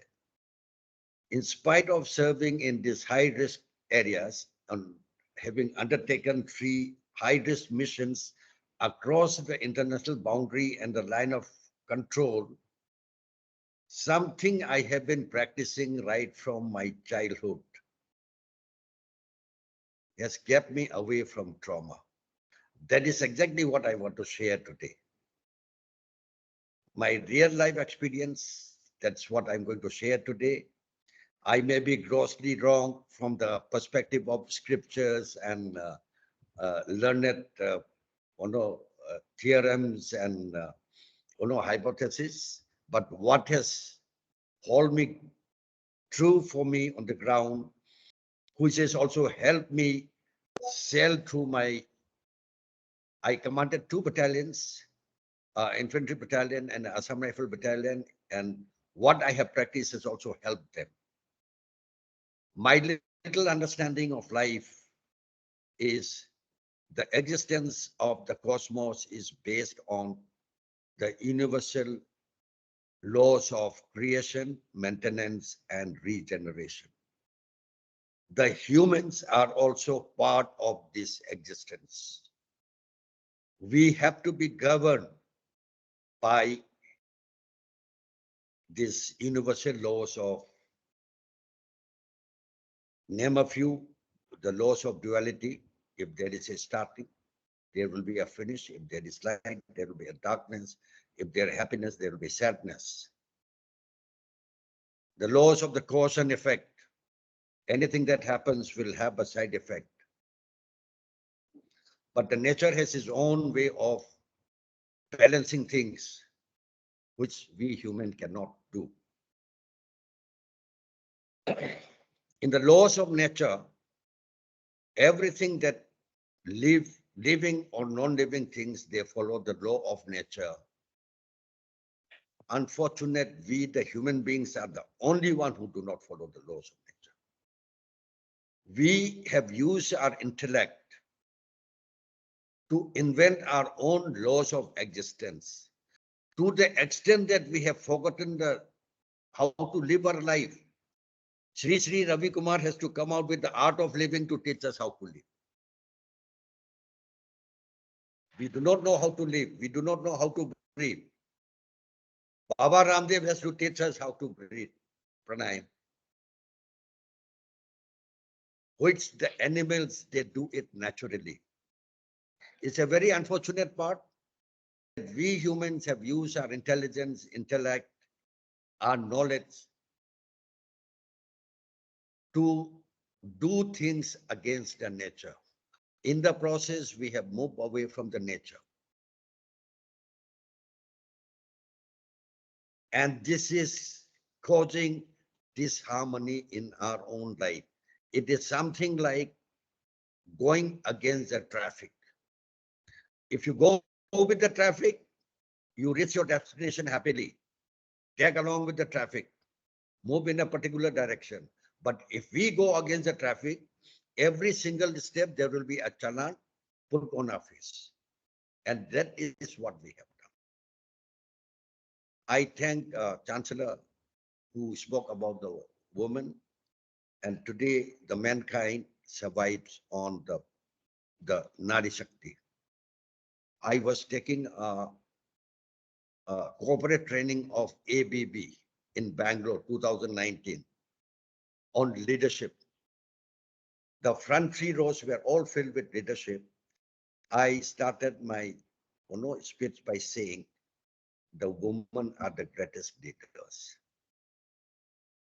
They got a shock. I said, who controls, who runs the affairs in the family? It's a woman who runs the affairs in the family.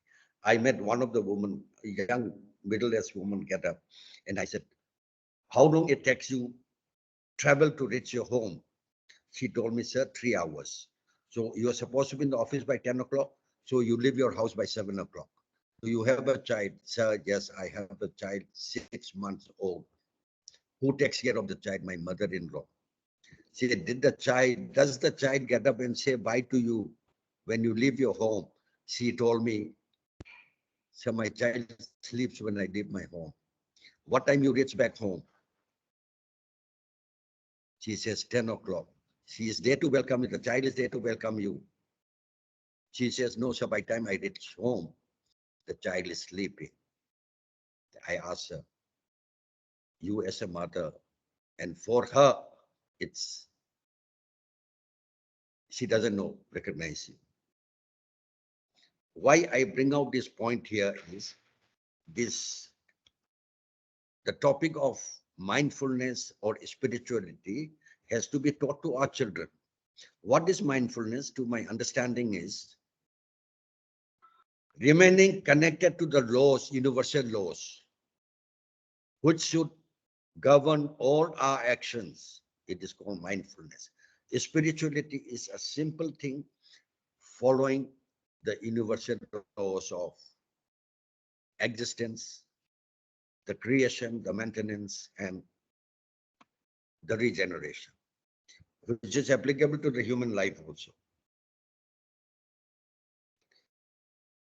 Now, what has happened is we are using our own intellect, knowledge in that thing to create our own imperatives and the laws of existence. Earlier time, people used to go to the river to have a bath. They used to go to the natural sources of water. But now in this digital era, we want everything home delivered. We want the coolness of the mountain to come to our home. So we have put in an air conditioner. We have invented the air conditioner without following the laws of the nature of cause and effect. We have made our life comfortable in effects of it. We wanted to move faster, so we have invented the internal combustion engine. And today we are fighting a battle of global warming and pollution.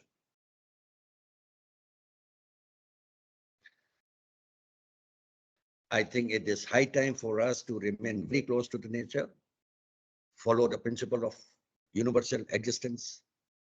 It may cause a little bit of discomfort, but once you get used to this, discomfort, it becomes a habit and it makes our character stronger. A comfort takes us away from character, takes us away from the values of life. A little bit of hardship, facing the nature, going along with the nature. Like when we go for a surgical strike, we don't travel by vehicles. We depend on our 2 legs. And my previous speakers have made my things so easy Colonel Sarda, Dr. Sarda said, do things in small steps, atomic changes. I remember when I was doing my commando course, the final test was 40-kilometer run to be done in, say, 5 to 8 hours. My instructor, Habib Rashpal, he came and said, please don't think of 40 kilometers. What you should do is just piche wala aage rakh deta. The leg behind should just keep it in the front. Now suppose your right leg is behind, put it in the front of left leg. Now the left leg is behind, put it in the front of right leg. Automatically, you shall pass through 40 kilometers without knowing. Lastly, I'll just share something. This is from chapter 18 of Bhagavad Gita, which I have been practicing on the ground.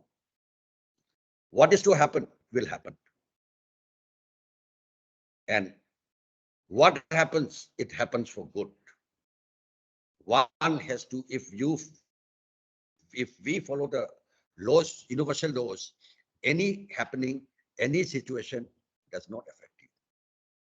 What is to happen will happen. What happens, happens for the good. And this too shall pass. It is not going to be permanent.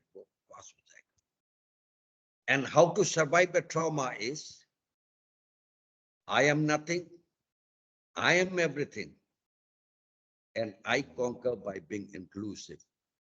I'll just explain it a little bit more. It's one of a divine purpose of our life. If I forget my identity and merge with my divine purpose of my existence, I am nothing, yet I'm everything. Like when we go out for a mission, that time I forget I am Colonel Sunil Sinha. That time I identify myself with my team, my mission. Each one of my Jawan is me. I am them, and we go by the name of the team. We forget our individual identity. Individual identity brings up boundaries. I am Sunil Sinha. I am a Hindu. I am a son of that. I do this. Question is that. So I put up a lot of boundaries around me. But if I merge myself with the purpose of my survival, because the supreme power has sent me on this earth to achieve, do something, I dissolve my existence. I merge myself with the purpose of my existence. And that is when I become everything. I am not the mind. I am not the body. I become everything. And everybody, you take them, embrace them into your hold. And life becomes beautiful. And when you have a contented and a happy life, all your relationships will be beautiful. You will look at everyone with a lot of love, compassion, ready to help them. Nothing in return from them. This is the service before self, which is also the motto of the National Defense Academy. I have been an instructor there. We will interact more about life in such a short time. I just wanted to convey what I have perceived and experienced about life. You are most welcome to educate me further or correct my directions. Thank you all so much for sparing your time. We will get to interact more. And thank you, Captain Dr. Deepika Chamoli and the team Speakingcube for giving me this beautiful opportunity to interact with such a knowledgeable people. Thank you so much. Hare Krishna.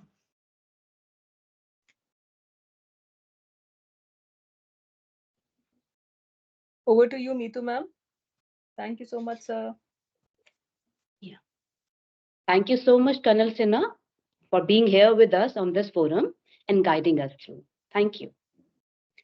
Our next keynote speaker is Professor Dr. Madhurima Pradhan, former Head Department of Psychology, founder and director, Happy Thinking Laboratory, University of Lucknow. She would share her thoughts on happiness in life. Over to you, ma'am.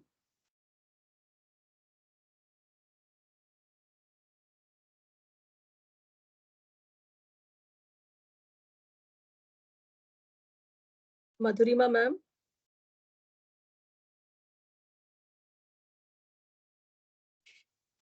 Madhurima ma'am is here. Madhurima ma'am.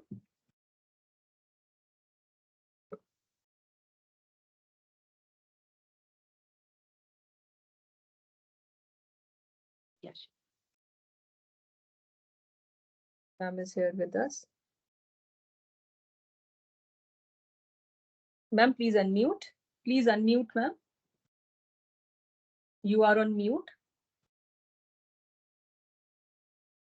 Top right, ma'am. We have the unmute button at top right, near camera, near the red button, leave.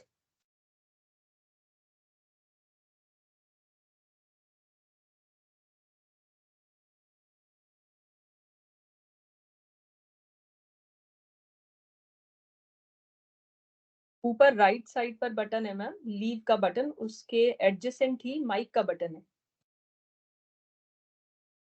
Top side right. Top right. हाँ, okay. Yes ma'am. हाँ. You are audible. Am I audible? Yes. Yes ma'am. Okay. First, I would like to thank Speakingcube for organizing this wonderful fourth virtual international conference in collaboration with Shoolini University and University of Venda. And when inviting me also, this is a chance to share my views with you, although the time is very less and I have to share many things. When I was studying or reading the aims of the conference, it was really a very ambitious conference. And first aim of the conference was to explore the integration of mindfulness in trauma management and happy relationships. Secondly, I thought that it is to conduct active researches in the field of trauma management and to create professionals who are equipped in dealing with trauma and bereavement. So I was just going through the aims. So I just wanted to cover all these points a little bit. What can I do? Can I share my screen so that I may share my PPT with you? Because I think. Yes, you can share your screen, ma'am. Just a minute, I'm just trying. Just adjacent to the share button, Yes, adjacent to the mic button, there is share. Okay.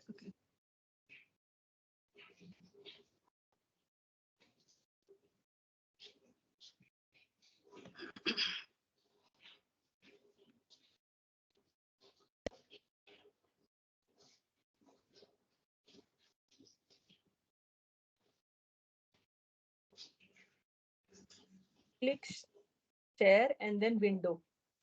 Okay, just a minute.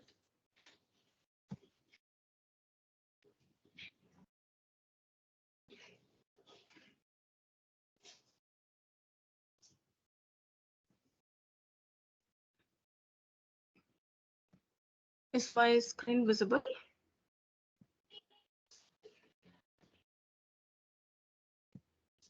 Not yet, ma'am.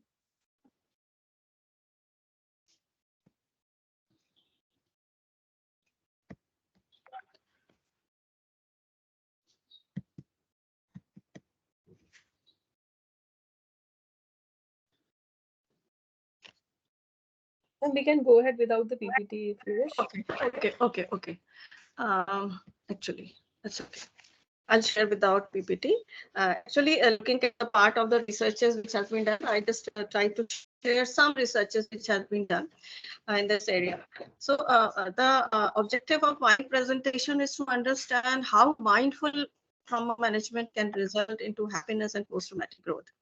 We all know that the purpose of all of it is happiness, regardless of the situations of the life, regardless of the age, regardless of anything. We want happiness in our lives.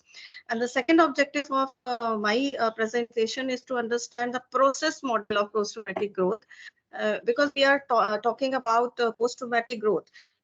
How we can grow. The earlier speakers also covered these aspects beautifully, and I'm thankful that I could hear the insights from other speakers also, and which really enlightened my understanding regarding what is spirituality, what is mindfulness, and how we can go about it, what is happiness in life.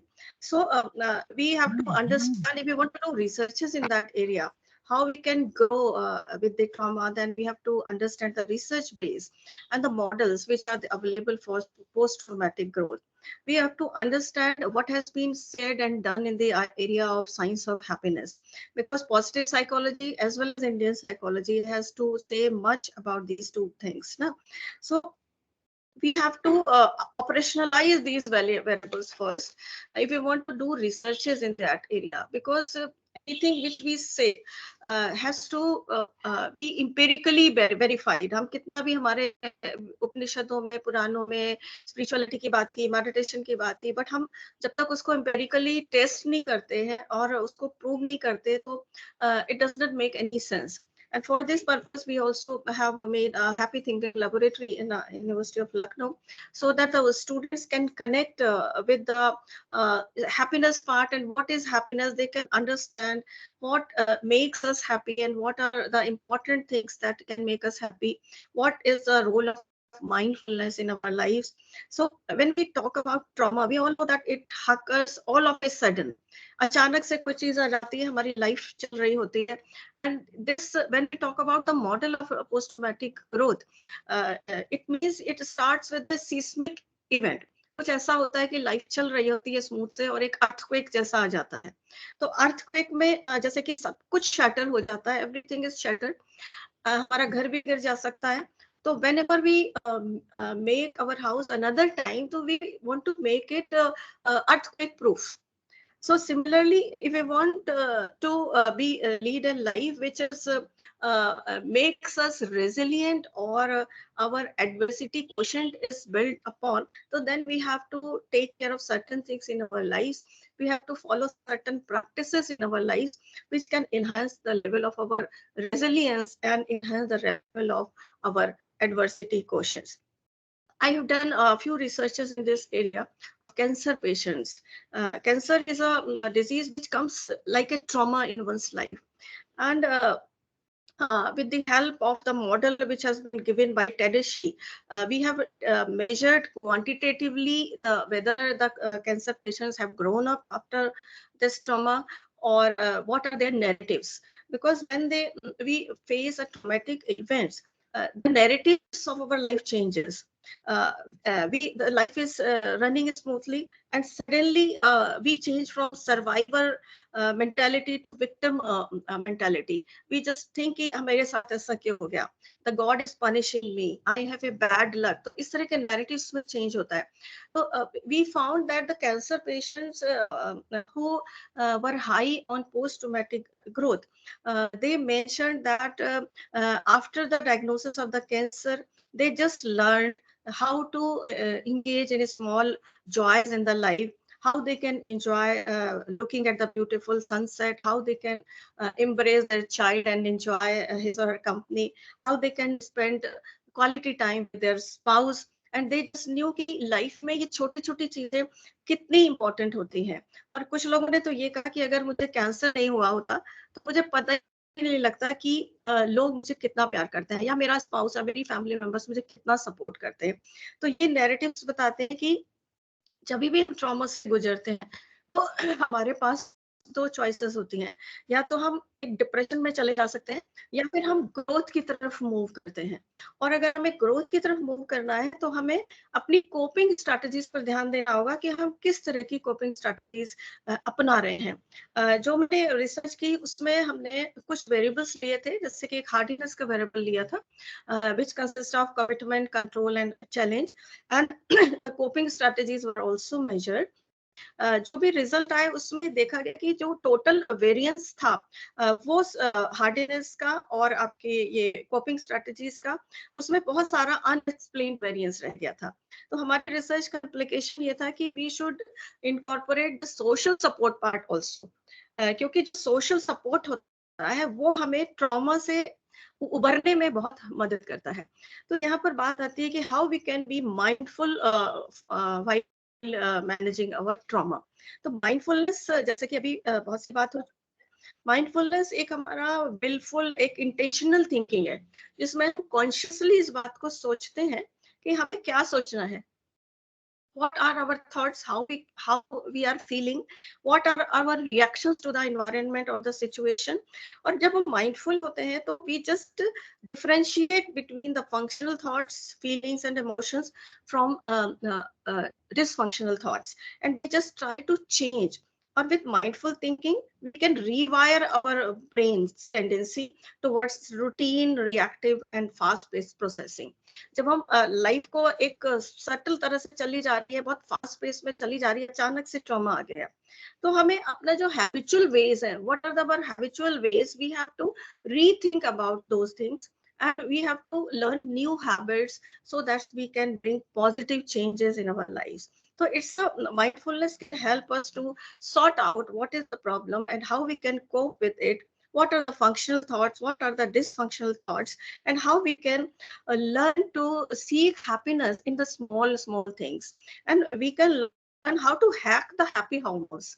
We all know that there are certain happy hormones like dopamine, oxytocin, serotonin, endorphins, and there are certain stress hormones. So my researchers reveal that by doing small things, we can hack these happy hormones, and not much great things are needed for it.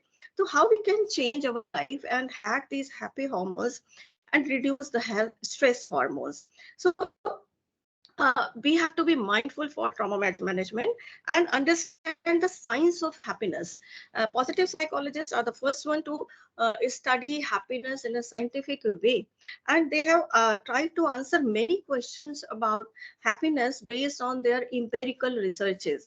They have explored what is the structure of happiness, what are the factors which most strongly affect happiness, and who is happy, and what are the techniques of being happy in life. So looking to the structure, they have explored, the Diner is the first one to explore happiness or the subjective well-being. And they have, he has outlined that there are basically two important components. First is the cognitive component, means we have to have more positive effects as compared to negative effects. And we have to learn to be satisfied in our own life. And many researches have been done to find out the factors which can affect happiness.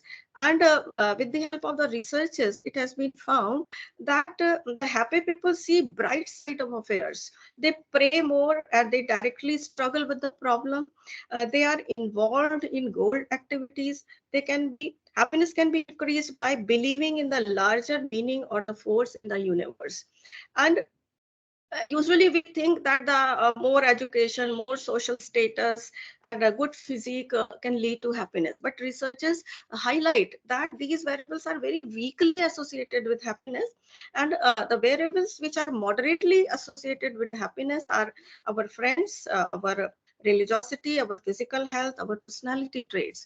And the most strongly related variables with happiness have been found to be our sense of gratitude, how much thankful we feel about whatever we have in our life, our optimism, our positive and negative affectivity ratio, our self-esteem.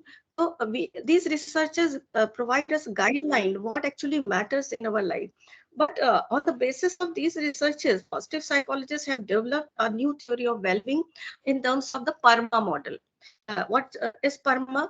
P stands for the positive emotions, E stands for engagements in life, and R stands for good relationships, M stands for meaning in life, and A stands for accomplishments. So if we want to do researches in that area, we can find out how variables, how these components are experienced by the person in life, and how happy or sad the person is, how he will be able to cope with the trauma. But there is a difference in Western and Indian views on happiness. When we talk about the Indian views of happiness, we can see that it is more holistic. It has more holistic worldview. There is a coherence and natural order across all life forms. And the science of happiness in Indian concept is that we believe in a socially embedded things. And there are many verses in Ramayana or Bhagavad Gita that talks about happiness. Ishwar अंश जीव अविनाशी चेतन अमल सहज सुख राशि या फिर कस्तूरी कुंडल बसे मृग ढूंढे जन माहे. It means कि जो हमारी happiness है वो हमारे अंदर ही ingrained है. And we not only talk about our own happiness, but we also talk about the happiness of others. Sarve bhavantu sukhina, sarve santu niravaya. So the more focus is on self-transformation, self-transcendence, and the sustainable happiness. We talk about the happiness which can be sustained for a longer period of time. And we see the continuity in all life forms. We see that there is a temporal existence of, it is cyclical pattern of happiness and unhappiness. Whereas in the Western view, we believe in having control over things, having autonomous and bounded self.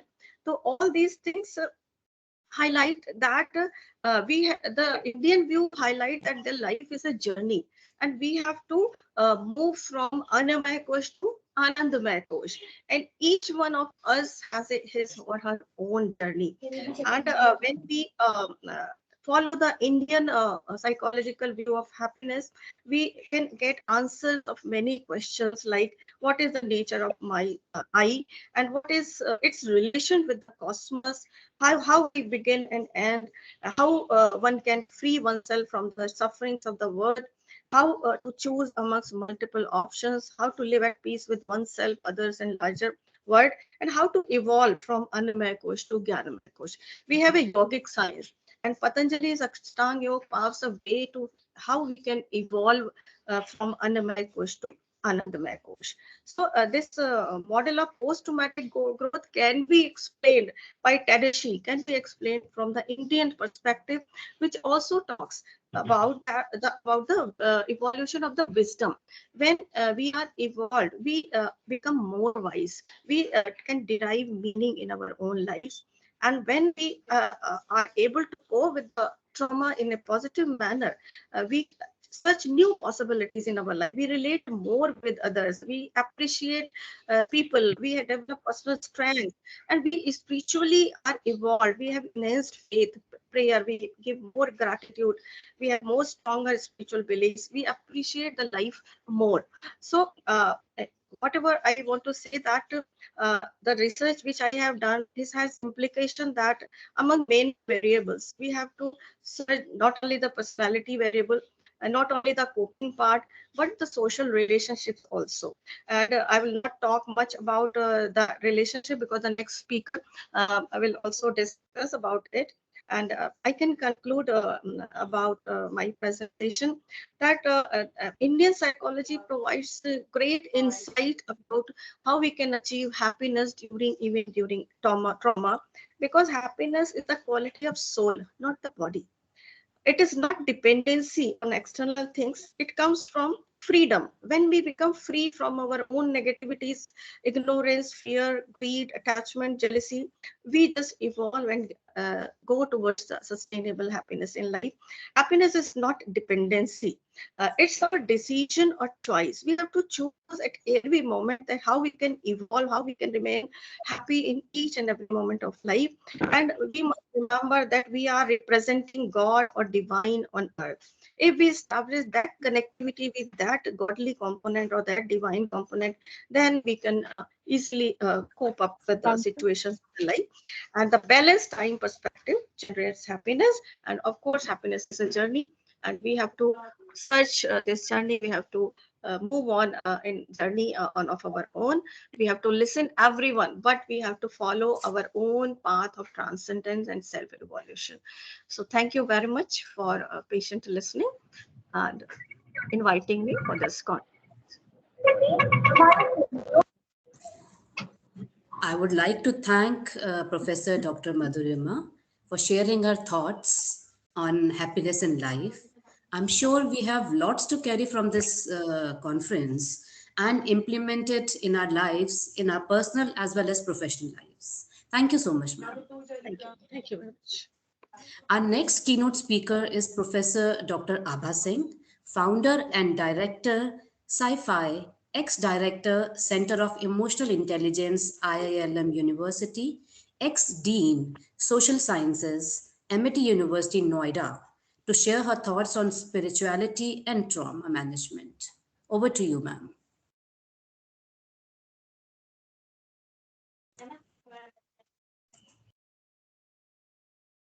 Yeah, very good morning to one and all. And my regards to all learned speakers. And congratulations to Dr. Deepika and Speakingcube team and partner universities and other partners who have joined for this noble cause. If you ask me as a psychologist, I would say it's a noble cause to spread the importance and awareness about mental health regarding many issues in our society. And one of the most important issues is trauma management and maintaining happy relationship. What Madhurima ma'am was just now telling us. Hello, I'm audible? Yes. Thank you. Yes, you are. Yeah. So trauma management, when we hear, the word itself is traumatic, isn't it?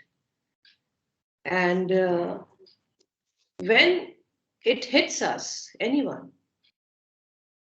we are just stuck in the past.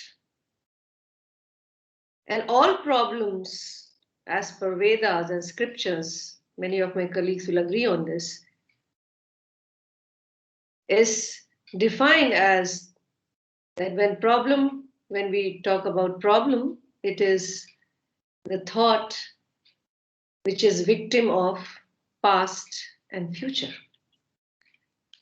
And that's the cause of main ailments and illness. When I see people, when I meet them, I don't see as a patient, I tell them they are all human beings, they are all person. I see person as a whole, they are client, not a patient. Moment we change our narratives, our perspective changes. That's what I'm trying to bring this very important point to everyone, that in field of psychology, that we have to look at narratives of everyone. Everyone has their own narratives. But scientifically, it has been explained when you are stuck in past, we have negative emotions like anxiety, fear, disappointment. Anxiety, fear is more for future, stuck in past and thinking about future. Negative emotions like disappointment, resentment. These are all related to past. Desire not fulfilled, not satisfied, unhappiness, sadness. This is all related to past and related to trauma. And when we think of future, we think of anxiety, stress, tension. What is going to happen? Both the ends are not in our control. What is in our control? Present. That's why in some phrases we say present is a present gift for all of us in life, And that's what I think, based on my research, and I really communicate and convey this message to everyone. Celebrate the power of now. This is the tagline I keep on telling everyone. Celebrate the power of now. When you are powerful at present, today I think we are talking right now. At this moment, the time is 11:53. This is the power of now. We all are connected virtually. And I don't know whether you are really alert and attentive. That's up to you to celebrate the power of now and ask difficult questions to the speakers. That's the power of celebrating the power of now. And communicating on the topic which Dr. Deepika and her team has selected very wisely. This is the reason where people are stuck. There are many movies which is made on this trauma management, but they do not highlight the solutions. That's where, as a psychologist, I get very painful to see these acts on the screen, which people easily imbibe. Today the screen, the media has so much influence now on our human being and human mind. The impact on mind. It is, I think, many researchers have already reported on this, that how the impact of social media, on cognition is affected, and we are not able to live the life what as a human what we are meant to live life, not a robotic life. As a human, we have soul, we have emotions, which robots and machines does not have.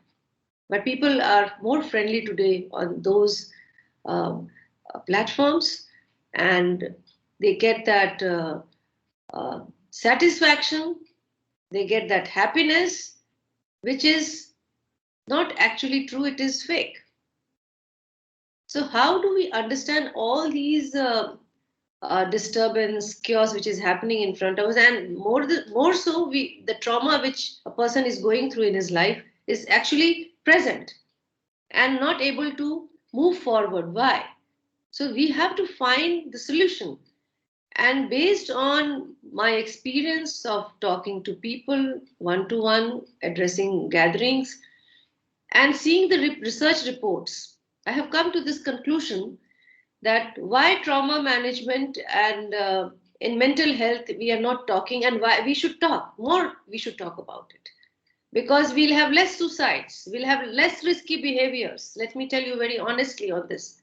Why? Because when there is any trauma, you must have seen in families, I have that experience, many of you must have that experience.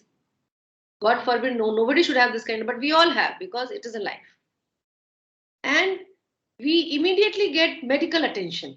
I have seen any trauma, accident, anything happens, we immediately get medical attention. And in medical attention, they also give you medication for stress and anxiety. That's okay. But where is the therapeutic intervention of psychologists? Why psychologists are not called?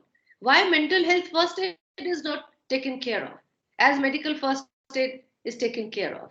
That's where the gap it is. We have to understand whenever there is a trauma or shock, even a small accident we go through as a normal human being, there is a shock, and you are not able to come out. You need to speak to psychologist or professional how to understand that shock, But we don't. We think, oh, we can manage, we can take care of this, and we take some medicine because there was some kind of force which has hit our body. So there's a pain, we take a painkiller. That's it. But what we do about that psychological shock, the psychological crisis which happened. And that's where if we are not able to take care at that time, it develops in the trauma, PTSD, we all know, post-traumatic stress syndrome. And contrary to this, Professor Seligman from Pennsylvania University, USA, he has developed the concept that we should have this understanding of post-traumatic growth, PTG, post-traumatic growth. Do we focus on that? We only talk of stress syndrome. So when we give attention to that narrative of that person's experience, there will be transformation. And here I quote Buddhism, and I believe that Buddhism has given very, very simple understanding for everybody on human suffering, and has said, according to the text, that suffering is learning. It is learning, it is growing, it is evolving. And we don't have to hide that. You have to feel. Feeling pain itself is a great practice. Do we do that? We try to shun, we try to make a different kind of expression and try to distract ourselves. But come on. Now science is saying that we need to feel the body. Enough mind management has happened. Mind has taken control of everything, Now managing through mind is difficult, let me tell you. Now movement science, embodied science has saying the therapy, embodied therapy is also coming in dance and music, because you have to feel the pain in the body. You are becoming vulnerable. Feel which part of your body is getting more disturbed. Your head, your arms, your legs, your back, which part? And feel that emotion as vulnerable as you can. And then you will, as a person, as a human, you can treat yourself. You can see, okay, fine, this is the pain I'm feeling. So feel the body, don't feel the mind. This is the latest research I'm trying to quote here. Feel the body don't feel the mind. When you feel the body, you will try to take an action, because there's something disturbing, disturbing you to function effectively in your day-to-day life. And that's where Buddhism says that suffering is learning. When you learn from this, that this is what is happening, and knowledge is there. And when we talk of wellness, I always say knowledge is key to wellness. Do you have knowledge of your body, that what is happening to me when it happens? This trigger, I see this trigger, whether it is your emotion or it is a person, it is a relationship, any conflict. What is the trigger? You need to figure out. And then it gives you pain in body. Which part of the body? Just feel it. And then you will make a solution. Oh, this is way I need to avoid this, and I would not like the situation to occur again and again, so that I'm able to not face this kind of situation, but I am now better equipped and have a coping mechanism to deal with that situation, because you are now aware, you're conscious, you're informed by your own self to manage yourself through yourself. That's the way we need to understand the importance of feeling the body, and it's directly linked with trauma management, And if you have that understanding, I think any trauma can be managed, and life is to be lived, not survived. When you're stuck in past, you're just surviving. We have to live our life to the fullest. And there are 3 steps given by Buddhism, that how we understand what trauma management and maintain happy relationship. I have read this in the text of Buddhism, which very nicely mentioned that how Buddha emphasized understanding of suffering, and it is central to his teaching of Buddhism, if you ask me, as a person who really believe in Buddhism teaching and Buddhist psychology and help. This is very easy way to help many people. Psychology therapy is already there, we all have, but it's something which is useful. It can be great help to many clients, many persons who are disturbed in their mind, body. So in that, what Buddhism has said, that when we see suffering, suffering is central to the teaching of Buddhism and the journey towards awakening, that you are awakened, you're conscious, you're aware. And Buddha says, I quote, I teach suffering, its origin, cessation, and path. He remarks in a gathering and says, that's all I teach. It's a very beautiful line, that I teach suffering. Again, I repeat, I teach suffering, its origin, cessation, and path. That's all I teach, he once remarked in the gathering. So this is a great message for all of us, that we need to understand that what are the 4 noble truths of emotional suffering. There are mentioned in the text, but I'm not going to elaborate here right now, just to give you understanding that how we need to understand our emotional suffering as well. And it is way to deal with our emotional issues, our emotional suffering, which is linked with our trauma greatly, and we are not able to find the right path. When we are talking of origin, we need to understand where it has come from. What is the cause of that suffering? And how do we understand the cessation, where it has to stop, where you need to understand that now enough causes I have understood, I am taking this step to stop this suffering and use a strategy to manage my emotion more positively, constructively, and effectively. Third part is the path. When you decide that, you open up in your mind many paths of your suffering, and you see, oh, this is not going to help. This path of this suffering is leading to some journey which is transformating, and you are transforming yourself from within because you have got an understanding of the cause, and then where you need to use strategies to stop that, and this strategy is leading to path of transformation. That's how we need to look at when we talk of trauma management. So this is very easy to do, and here the technique which is more helpful and facilitative is meditation, which we all talk about. And when you meditate, you can easily do this exercise of 3 steps which I have told you: origin, cessation, and path. Only meditation can help you to find, and it is easy. Maybe you can't meet us, like people like us and Deepika's organization and psychologists who are many on this boat right now. So if it is easy way, you can use Buddhist philosophy and psychology to treat yourself, but never, I think if you think that it's not helping, you have to take the professional help. That is mandatory. But sometimes people get confused and they don't have idea that what they are doing for themselves is not helping, and they're not understanding that the difference from the guidance which they take from their friends and family. So it's very important to note here that professional help is also required sometimes to be on the right path of the journey and the transformation of behavior for yourself and for others, and lead a happy relationship. This I would like to end. If you have any question, I will answer. But in the end, I would say, you matter, don't give up.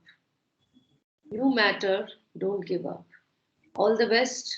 God bless you all. And once again, heartiest congratulations, Dr. Deepika Changoli, for having this wonderful and important and critical conference of this stature. And I pray, and my wishes, that this online conference keeps growing every year with the scale and the horizon which you have. Thank you all. God bless you. Thank you, Professor Dr. Abha.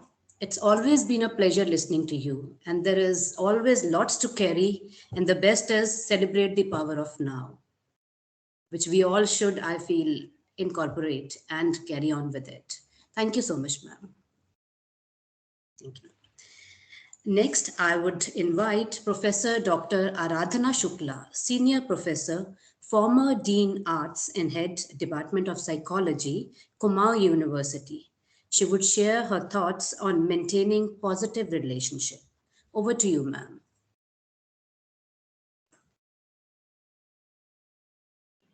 Myself, hello? Am I visible and audible to you all? Yes, ma'am, you are audible, you are visible. Okay. Thank you. I am very happy that I am seeing a lot of people for whom I have not met till a long time. Hello, Professor Abhaji, how are you? So, at first, I am thankful to the speaker team and Dr. Deepika and the Guardians team, those who have invited me, and my pleasure here that they have facilitated me also. I am highly thankful to all of them. Thank you. Thank you very much. Om Sahana Bhavatu Sahanau Bhunakto Sahaviryam Karavavahai Tejasvinavadhitamastu Ma Vidvishavahai Om Sarve Bhavantu Sakhinah Sarve Santu Niramaya Sarve Bhadrani Pashyantu Ma Kaschid Dukha Bhag Bhavet Ma Kaschid Dukha Bhag Bhavet. If we follow this thing and Ma Kaschid Dukha Bhag Bhavet, कोई भी दुख का भागी न हो, तो शायद हम केवल उस ट्रॉमा मैनेजमेंट की बात करेंगे जो हमको पहले भी मिला था. सो मैं यही कोशिश करूंगी, मैं ये मानूंगी कि कोई भी संसार में ट्रॉमा से पीड़ित ना हो, बल्कि हमारे अंदर इतनी स्थिति, ऐसी इच्छा हो, ऐसी कैपेबिलिटी हो कि हम दूसरों को भी कैपेबिलिटी हो कि हम दूसरों को ट्रॉमा से दूर कर सकें. So at first, what is trauma? At first, what is trauma? A situation that is negative comes just after, just immediately, without being any notification, and it lays its sheer negative impact on the person, and it is common to the overwhelming circumstances of traumatic events to influence one's interaction. It lays its significant impact deleteriously, and it results in terms of our negative behavior, our strange behavior with our friends, our family, our co-workers, and the other. While these reactions are unique to each person and are related to their particular experience of trauma, most people share experiences to what has been to them. Traumatic events deeply challenge people's sense of safety and security in the world. Their confidence in the future may be shaken. The way they understand the meaning of life may be changed. And the way they think and feel about themselves may be different. I have seen a person, Professor Abha Singh was sharing their views, Professor Madhurima Pradhan, and a lot of people were sharing their golden views. But I was thinking just a person who is my colleague. Before 2-3 years, उन्होंने अपने घर में कुछ ऐसी चीजें देखी जिसके की कारण वे बिल्कुल ट्रॉमा में आए, जिसकी उन्होंने कभी इमेजिनेशन भी नहीं की होगी, करीब 35-36 साल की अपने मैरिटल लाइफ के बाद। अचानक हम लोग को ये पता चलता है कि प्रोफेसर एडमिटेड है गुड़गांव में मेदांता में हार्ट अटैक से। हम लोगों ने जितने भी फोन किए कोई आंसर नहीं आया। आंसर किसके साथ आया कि उनकी मिसेज ने हमेशा आंसर दिया। और इस समय कंडीशन ये है कि हमारे हाथ बंधे हैं, हम लोग उनसे बात नहीं कर सकते, और professor in traumatic condition he does not go anywhere alone, अकेले नहीं जा सकते, हमेशा साथ में चलते हैं। और एक चीज स्ट्रेंज मैं आपको बताऊं कि जनरली जब हम लोग चलते हैं तो हमारे पैर ऐसे ऐसे होते हैं, ऐसे एक पीछे आगे, फिर ऐसे हम लोग चलते हैं।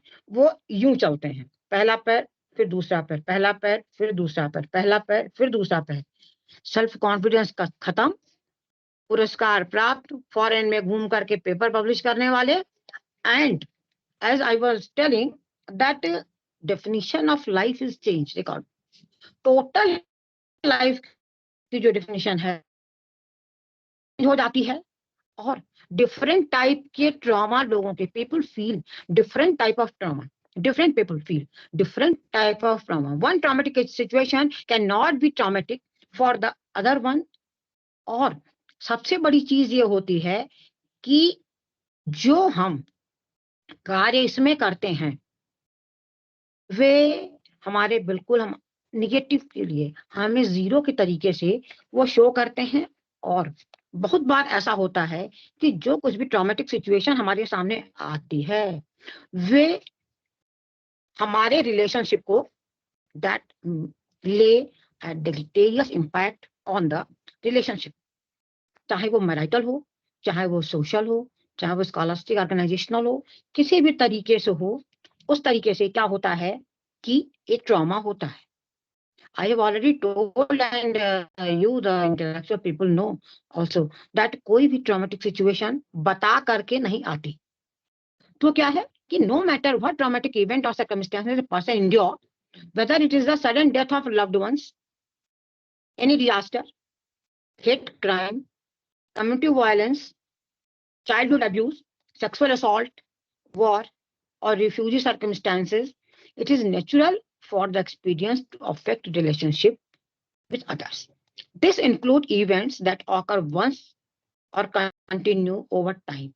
Those that are caused naturally or intentionally, जो man-made होता है वो intentionally भी होता है, and those that affect a person together with others in their community or individuality.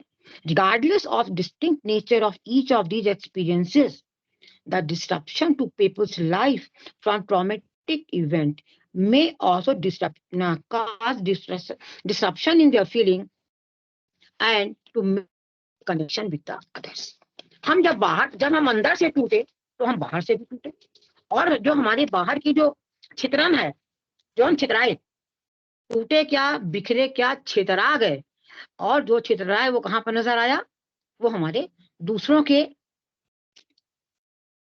के साथ इंटरेक्शन करने में आता है। तो सबसे पहले ये बात आती है कि जो हमारे ट्रॉमेटिक इवेंट्स का और कहाँ से मिलते हैं? Meeting any danger, betrayal, harm from any old or new relationships. So what does a survivor feel? They feel vulnerable and confused about what is safe, and therefore it may be difficult to trust even the other ones, those who have not given them any negative situation. They also feel a sense of insecurity from them and even to those whom they trusted in the past. It may feel frightening to get close to people for fear of being hurt in an unsafe world. जो बिल्कुल ईमानदार है, जो loyal है, even उससे भी आदमी जो है वो डरता है. और people may feel angry at their helplessness and the loss of control in their life and become aggressive to try to control the others. Anger and aggression may also arise because after traumatic experiences, a person may feel threatened very easily.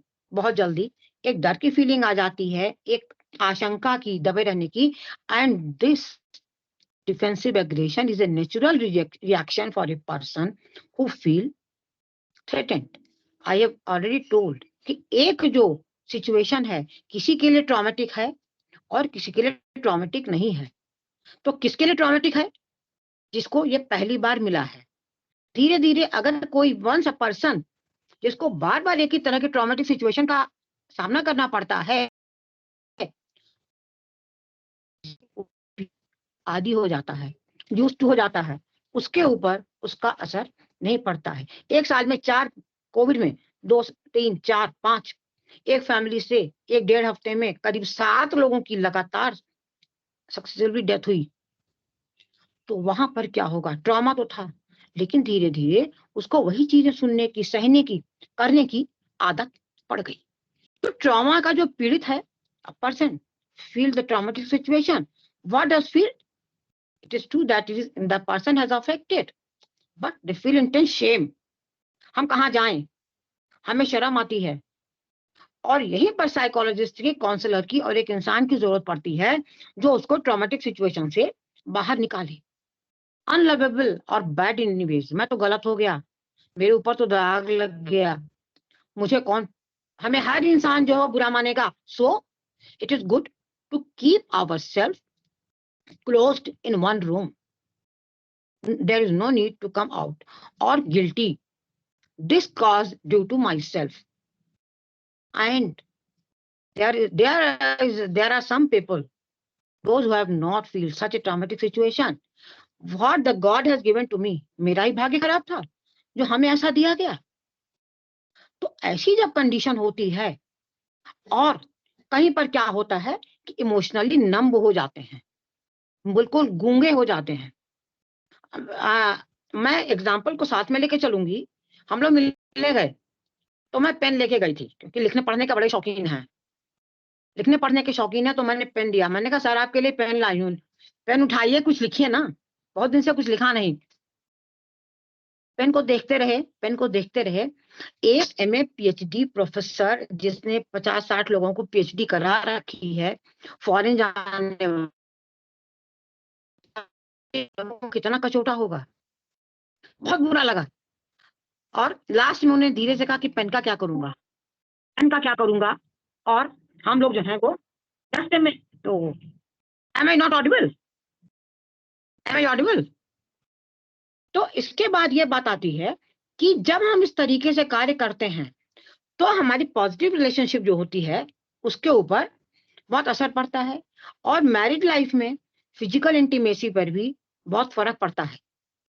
रिश्ते संभाल नहीं सकते हैं, संबंधों पर आघात होता है. और बहुत बड़ी बात अधिकतर ये होता है कि जो होता है ये सेक्सुअल एब्यूज के ही कारण होता है. सेक्सुअल एब्यूज कहाँ से मिलता है? When traumatic experience occur early in childhood, for instance, when a child is sexually abused by a trusted family member, जो trusted family member होता है उसी से जनरली ये सब चीजें जो हैं ये दिखाई पड़ती हैं. और जो ये होता है कि जो सबसे ज्यादा काम दिखाई पड़े, जो थोड़ा केयरिंग दिखाई पड़ता है, जो थोड़ा इसमें ऐसा लगता है कि इसके ऊपर लाइबिलिटी दी जाती है और वही जो है इस तरह से कार्य करता है। तो जितने लंबे समय तक ये होता है कि आदमी ट्रॉमेटिक सिचुएशन में रह रहा है, उतने लंबे समय के बाद क्या होता है कि उसको रिश्तों से दूरी होती है। तो ट्रॉमेटिक एक्सपीरियंस जैसे पता चल रहा है the person is living the traumatic condition, उसको तुरंत वहां से हटाने की कोशिश करनी चाहिए। पूरी कोशिश किया जाए कि कैसे किया जाए, क्या क्या स्ट्रेटेजीज डिवाइस ली जाए, और सबकी अपनी अपनी पर्सनल होती हैं। तो उसके आधार पर क्या करें कि what are the strategies can be used to manage the trauma of that particular person. At first, minimise isolation. जितनी कोशिश हो उसको अकेले न रहने दिया जाए, सेंस ऑफ होप दिया जाए, बिकॉज जितना वो अकेले रहेगा उतना ही सुसाइड आइडिएशन की फीलिंग शुरू होगी। तो वहां से ये इसमें थेरेपिस्ट की भूमिका तो है, डॉक्टर की भूमिका तो है, लेकिन जो फ्रेंड की भूमिका है, जो काउंसलर का रोल है, उसको कोई भी कम नहीं कर सकता। तो जरूरी ये है कि इसमें जो हम हेल्थ केयर प्रोफेशनल्स हैं, हमें इसके बारे में ध्यान रखना चाहिए और हमें इसके विषय में सोचना चाहिए।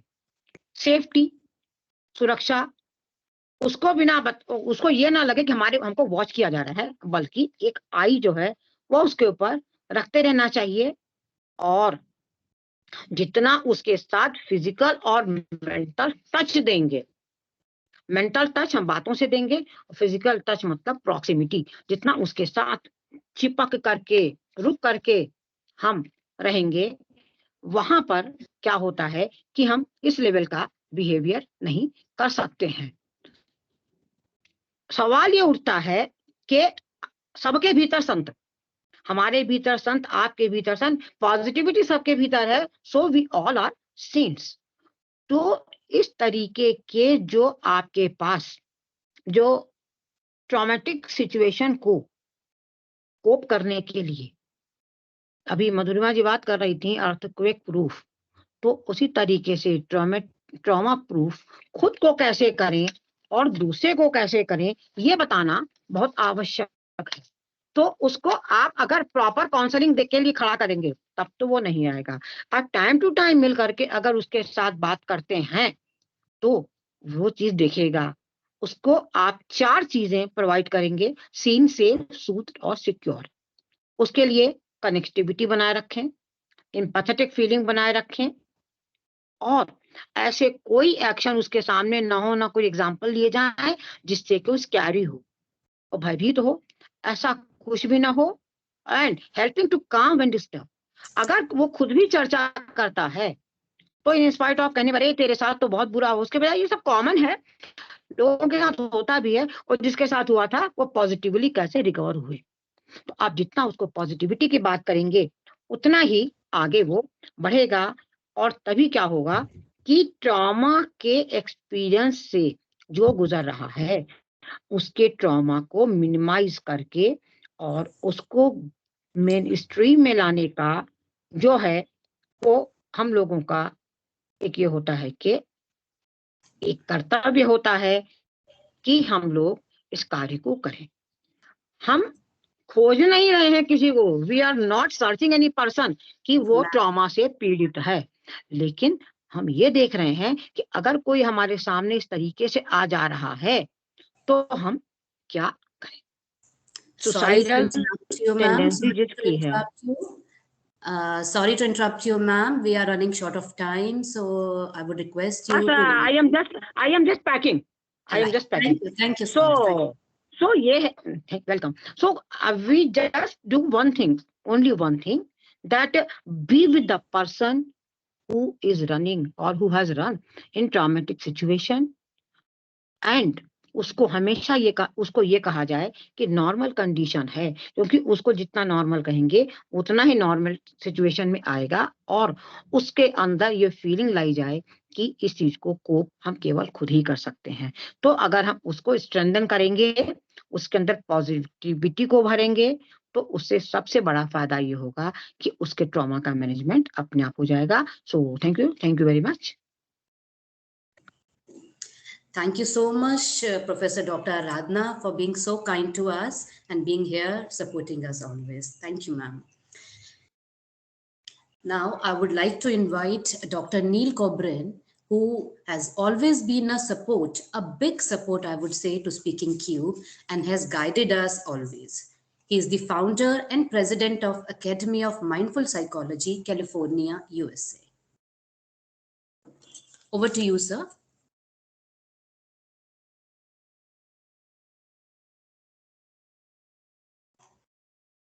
Do we have Sir Neil. here, Sneha?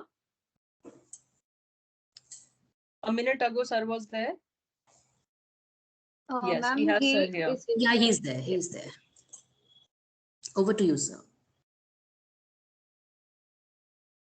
You are on mute. You are on mute, sir. Good evening. Please unmute yourself. How It about is now? on top right. Yes, you are now. Good. You are audible. All right, I'm audible. See what happens when you're on the other side of the world, different time zones. All right, quickly. So I have 10 minutes. I thought that I would share a story that's from my book. That's a quick story. Before I do, the topic that I'm talking about essentially is marital happiness. And what I really want to say about how one can maintain a sense of happiness in a relationship is when we recognize that we're two very distinct human beings.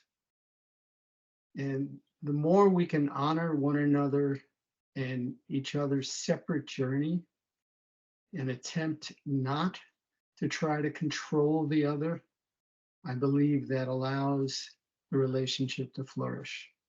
So it's really important, this aspect of feeling like a free human being, in that the relationship calls to you as opposed to obligates you. So let me tell a very quick story. I'm actually going to read it. It's fast from my book. It's called The Missing Piece Meets the Big O.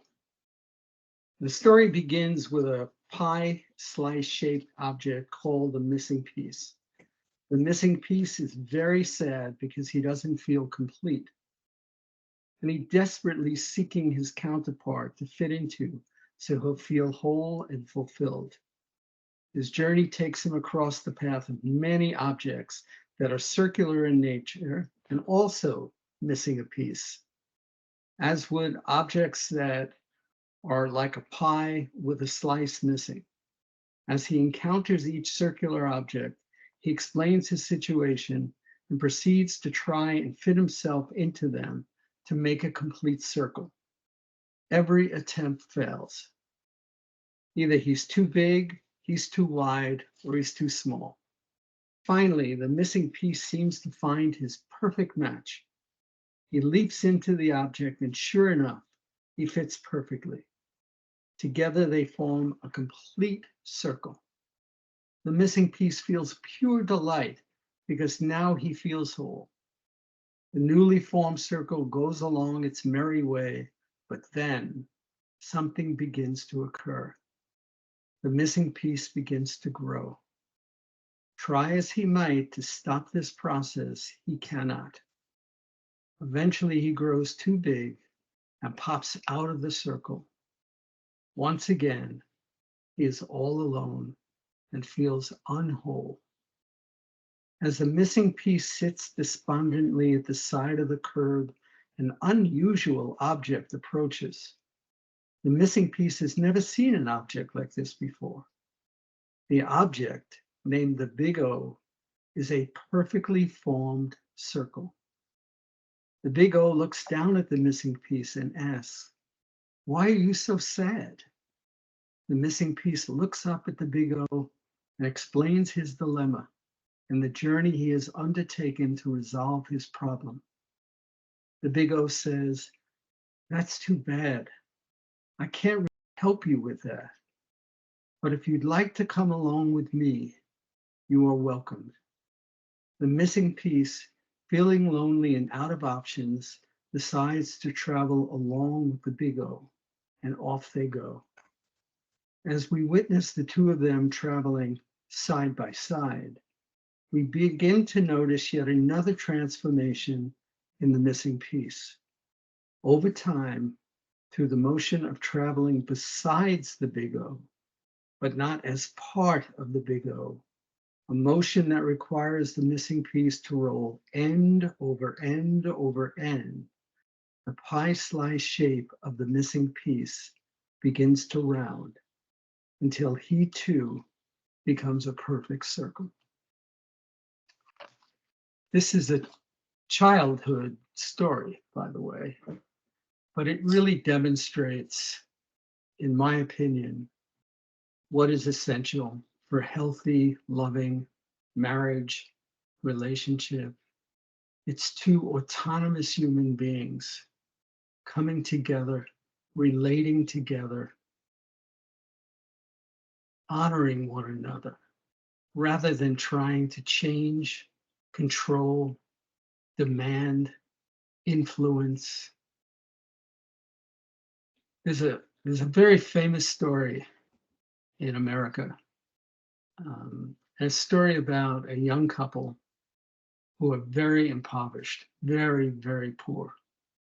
They have no money, and it's Christmas time. The only thing that is of value to her is she has long, beautiful hair. And the only thing that he has of any value is a watch. Given that it's Christmas time, wanting to really share their love and give their love through a symbol, through a gift, she goes and she has her hair cut off and sells it for some money. She goes with the money and buys a beautiful gold chain for his watch. Meanwhile, he goes and he sells his watch to buy her a beautiful brochette that she could use in her hair. Christmas time, they exchange the gifts with a laugh, a smile, and some tears, quite frankly, of joy. So it's really about giving from your heart to another human being that connects you, that'll keep you happy. It's not about taking, but it's about giving. And from a mindfulness perspective, it's recognizing this is the only moment we truly have. Everything else is conjecture. The past is yet a reflection of our thoughts, which may or may not be accurate, and the future may or may not be. So what we have today is what we have to focus on. We have to open our hearts to one another and just really allow each of us to grow. We are all on separate journeys, just as the big O taught the missing piece. If we can roll along together, we can live in harmony and love. That's my message. I think I made it under the 10 minutes, but it's all the time I know that I was allotted. So I just wanted to share those stories. Thank you so much, sir. Thank you so much for being here at this point in time. I think it's midnight over there. It's midnight. That's right. I'm sorry for joining a bit late. So, I wish everybody great success at this conference. I'm honored to be part of it.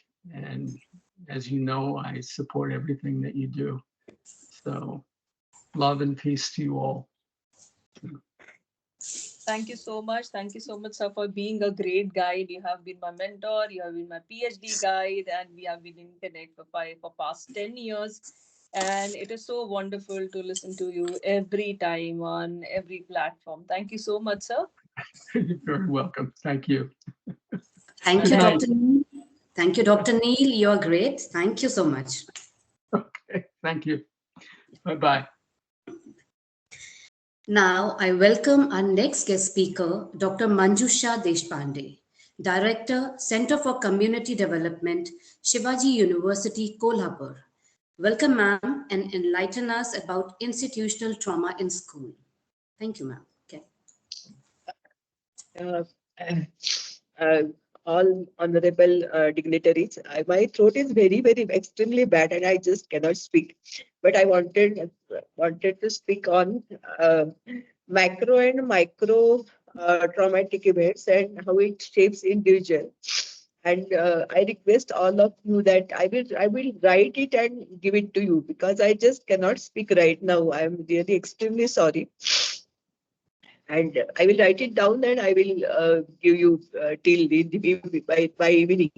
And I wish all the success to all of you, especially Deepika, Dr. Deepika, and for initiating such nice events. And I'm extremely sorry, I just cannot speak. I will write it down and I will send it to you by evening.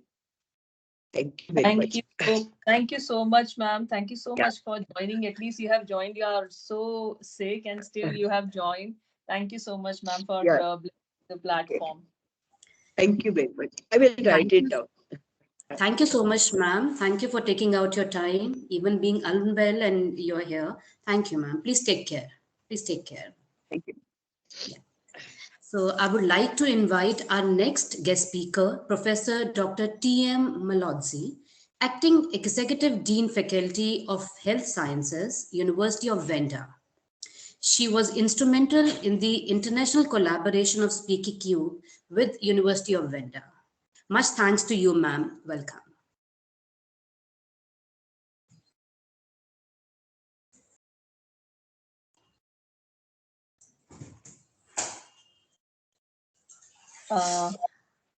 Dr. Good morning. Here. Yes, she's there.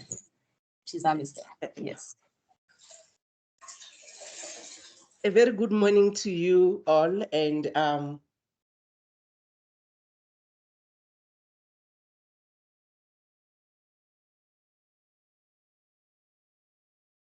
I really want to thank you for giving me this opportunity. And as a University of Venda, we are very excited to be part of this conference. And also, I would like to acknowledge the work done by Speakingcube under the leadership of Dr. Deepika, and also to congratulate the collaborators, that is the University of Shoolini and also the University of Venda, where I'm currently employed. I'm also humbled by the award that I received this morning. I really appreciate the recognition. So thank you very much. My presentation will take a different turn. I just want to put this on a slide mode.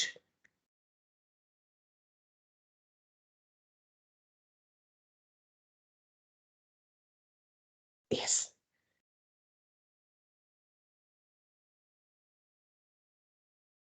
So, my presentation will take a different turn because what I want to do is just to indicate the role of South African traditional healers in mindful management, in mindful trauma management and maintaining happy relationships. So in South Africa, we have three healthcare systems.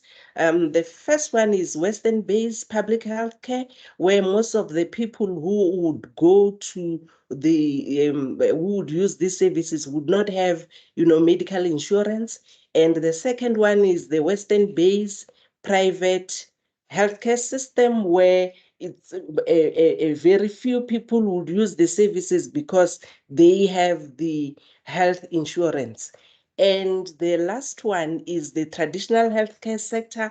This one, you find that most of the people would utilize their services, and sometimes they would even combine these with the Western healthcare sector, depending on the nature of the illness. So sometimes, but usually they would start with this one, and then when maybe they feel they're not getting any better, then they might want to, combine the two healthcare sectors. And, our traditional healers are consulted for quite a number of, things ranging from mental illnesses, physical, social problems, and so forth. So they play a major role in the lives of South Africans. And there are also people who do not consult traditional healers under normal circumstances, but they will do so when they are faced with challenges or challenging situations. For example, you find a business person whose business is not doing very well, they would want to consult traditional healers. Politicians, especially during the time of elections, they would do that. Spiritual leaders, if they've got problems in their churches, in their congregations, and CEOs of different organizations. Academics also do that, when they apply for jobs, when it's time for promotions and so forth. So you find these traditional healers are consulted, and we have different kinds of traditional healers. I'm not going to explain much about them, but you would have 6 of them that are prominent. The diviners who work with the ancestors, they go into the supernatural world to get assistance from the ancestors who would guide them on diagnosing illnesses, treatment, prevention and protection. And also they are responsible for psychological reintegration of mental ill patient into the community. So you have the herbalists who use their knowledge because they understand the plants, the roots, the herbs, and animal products to treat different illnesses, misfortunes, or evil factors. So these ones, usually they would learn through observation. And then you have your faith healers, where you have your prophets and you who work in independent churches, and they would use prayers, water, tea, etc. in the treatment of different illnesses. And you have the traditional birth attendants. These are your midwives. And you have traditional surgeons. These would be there to treat circumcisions, and you have bone setters who treat fractured bones. So we have this category that people always confuse with traditional healers. These are the witch doctors, and witch doctors are not traditional healers. So in terms of their training, the diviners, because they're chosen by the ancestors, they undergo training for about 2 years under the mentorship of experienced diviners. And they are, when a patient goes to consult with them, there are different activities that they use in order to diagnose the illness. So now that we're talking about the trauma, if a person goes there, challenges and experiences like of some traumatic events, what they would do is they would do one of the issues that I've listed here, the diagnostic interventions that they use. They can do bone throwing, physical examination.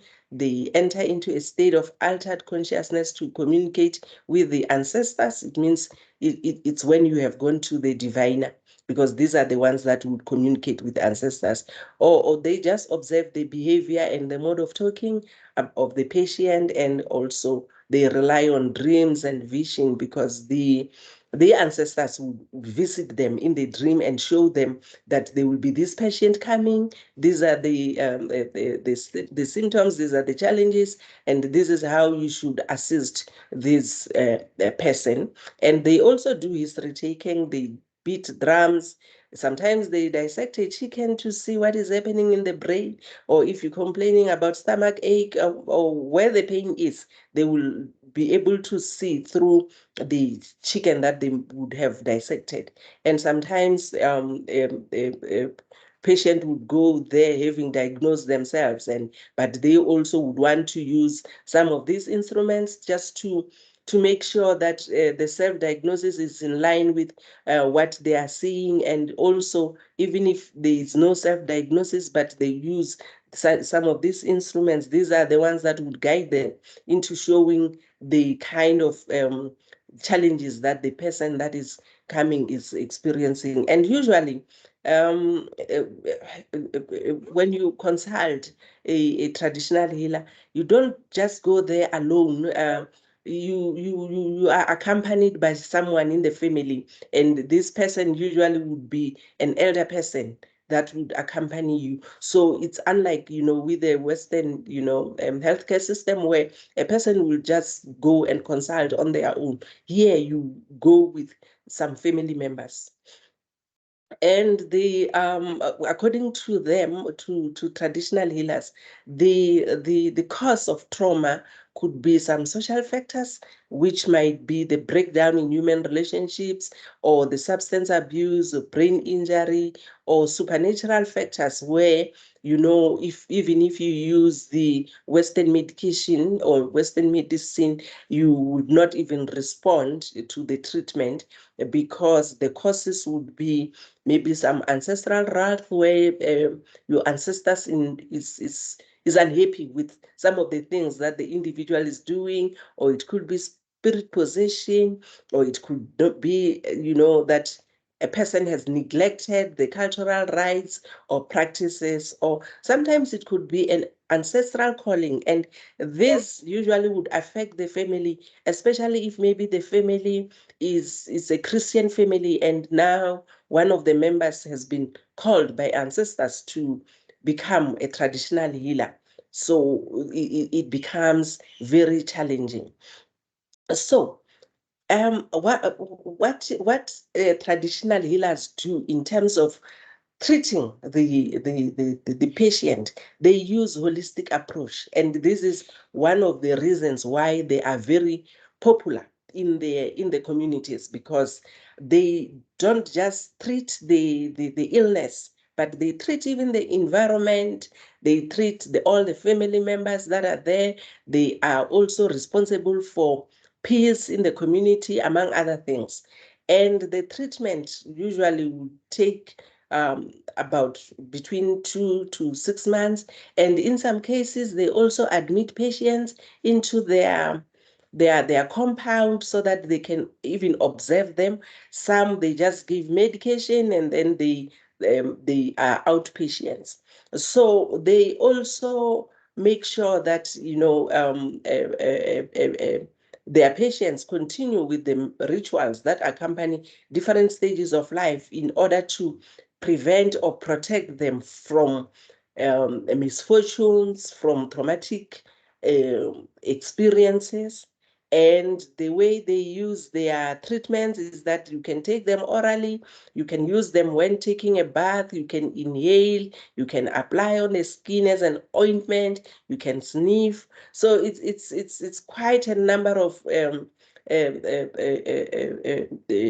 treatment that they use. Sometimes patients are given the charm, waist beads or waist twines, handband, so that they protect them from experiencing traumatic events. And they also use what in Western practice would say psychotherapy, a group psychotherapy. So they would, have this family coming, and then they sit with them, and they discuss issues. And also they also do surgical issues, and they also do spiritual therapy where they bring harmony between the living and the dead, and also the therapeutic diet, and they advise people on taking or avoiding certain foods in order to improve their health. So this is one of the treatment strategies. I talked about the waistband that is used for treatment, prevention, and protection. And also these are some of the herbs that they use, and they package them, and they label them so that they know. And with one herb can treat different ailments. And So this one, it's physical examination that they do, and also you can see they are burning incense, so they inhale, the patient inhales, and in that way they would be healed. So in conclusion, what traditional healers believe in is that they must always be honest. They must tell the truth about their capabilities on services they provide. So it means if a patient goes to them and they find that they are unable to treat the kind of symptoms that the patient is presenting, then they will tell them that no, they are not trained to treat this kind of a condition, or they don't have the experience. And what is good about it is that they would refer this patient either to another traditional healer or even to the Western healthcare system. They do refer their patients to them. The other issue about them is the professional integrity, where they don't just practice, they first undergo a mentorship of at least 2 years, so that by the time they start practicing, they are qualified. And the third one is taking responsibility of the illness, of errors that they commit, and they are always willing to rectify if for some reason they have made an error in the treatment of the patient. And the last thing is that they are very compassionate. They take the well-being of their patients.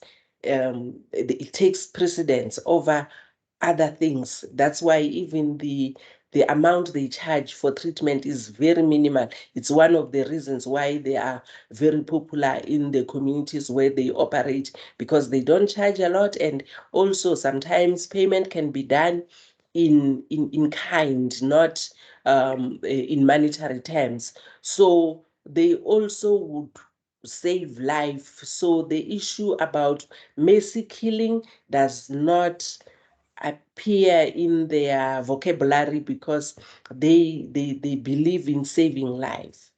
So that is the end of my presentation, colleagues.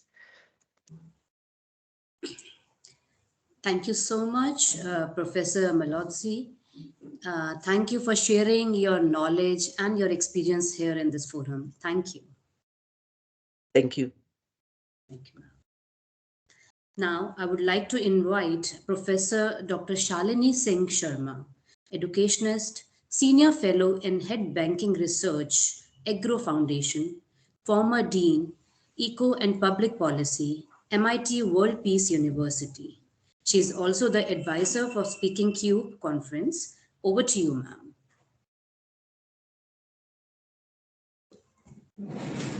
Thank you so much. I think we can go away with the slides. So can we go away with the slides? I'm not using any slides.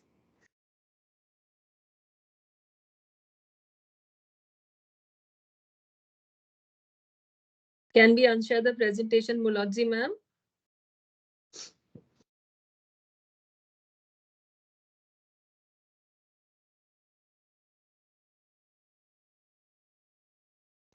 Thank you so much.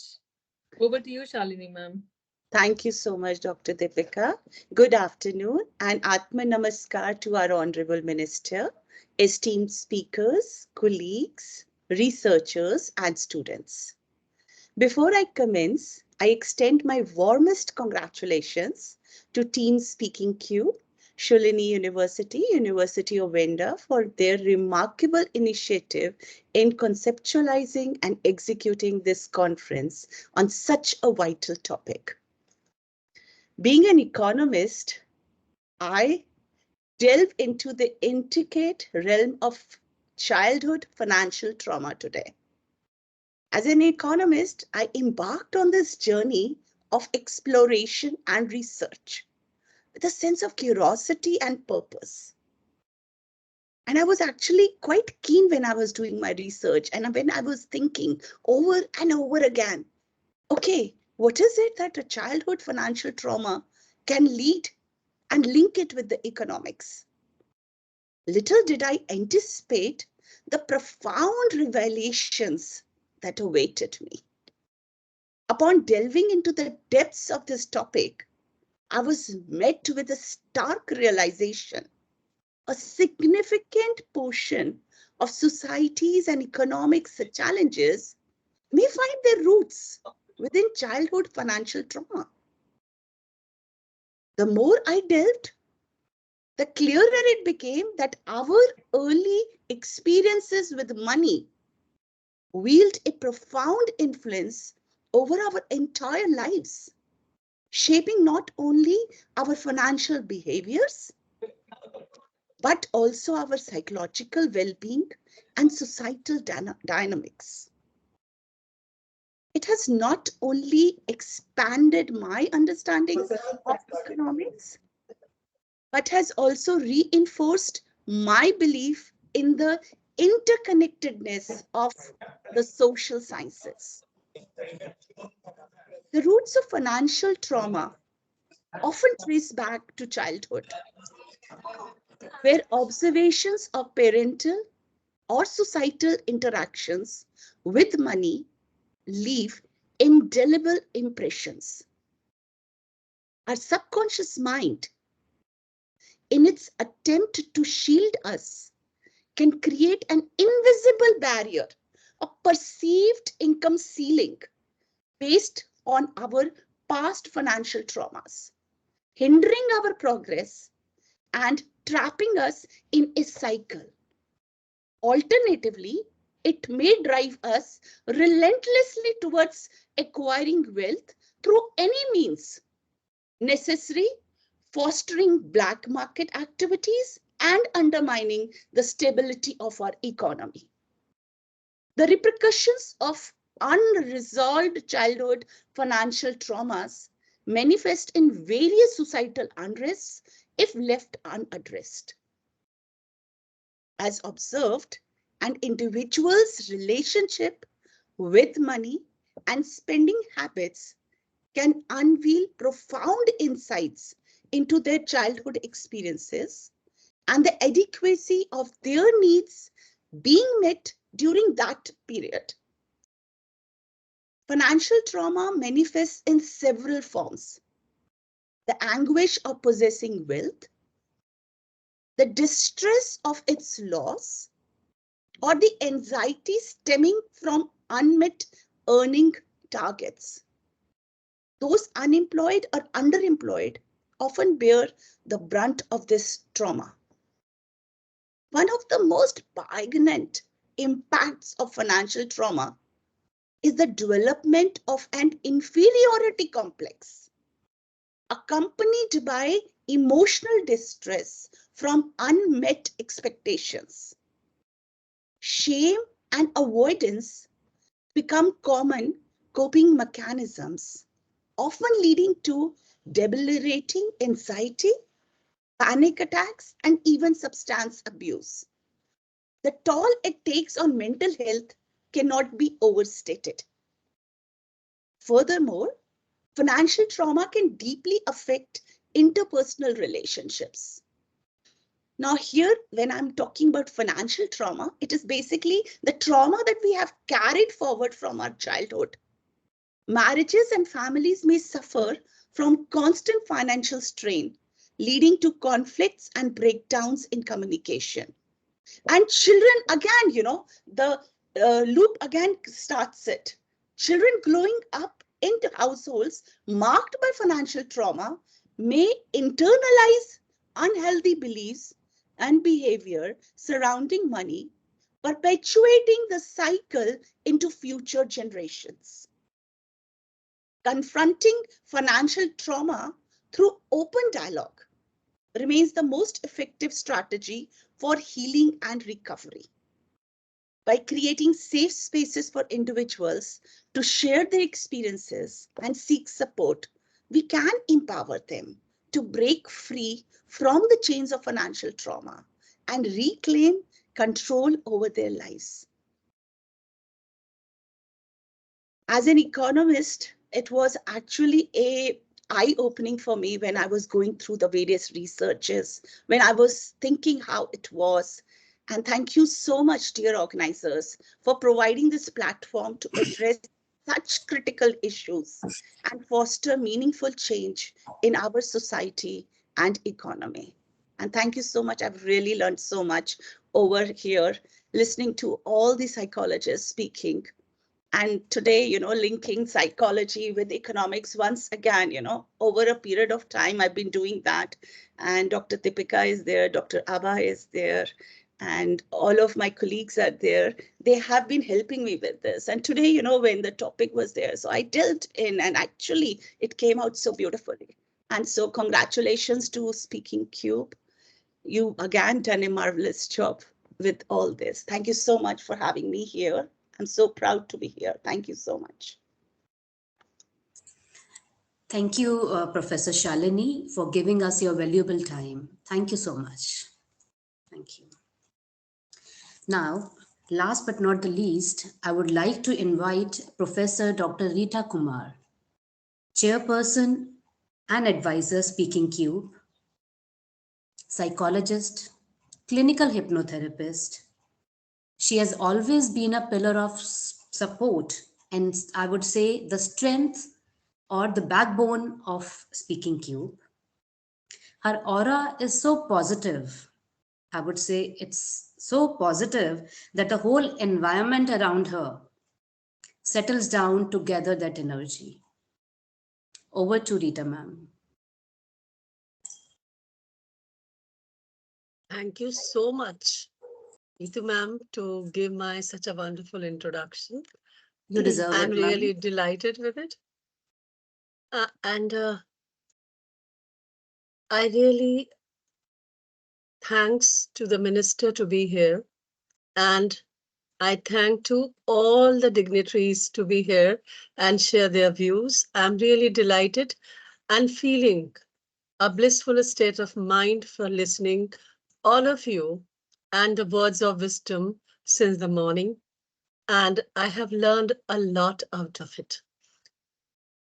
As I have to talk about trauma and drug abuse. So I'll say this, I'm listening since the beginning that yes, trauma is the integral part of every life. We cannot avoid the trauma. We cannot move away from the trauma. There is no way just not to have the trauma. It is the integral part of our life. But are we prepared to face this trauma? We are giving our children the teaching, the training to become a professional, to earn money. We are making them to become doctor, to become engineer, to become so and so. But where is the training to face the life? And since the beginning, I'm listening with all the worthy speakers that spirituality is the way to manage and to face the trauma. So then there is a question arises. Whenever we talk to people, many times they say the spirituality is to be practiced after a certain age and not giving the child the training of the spirituality.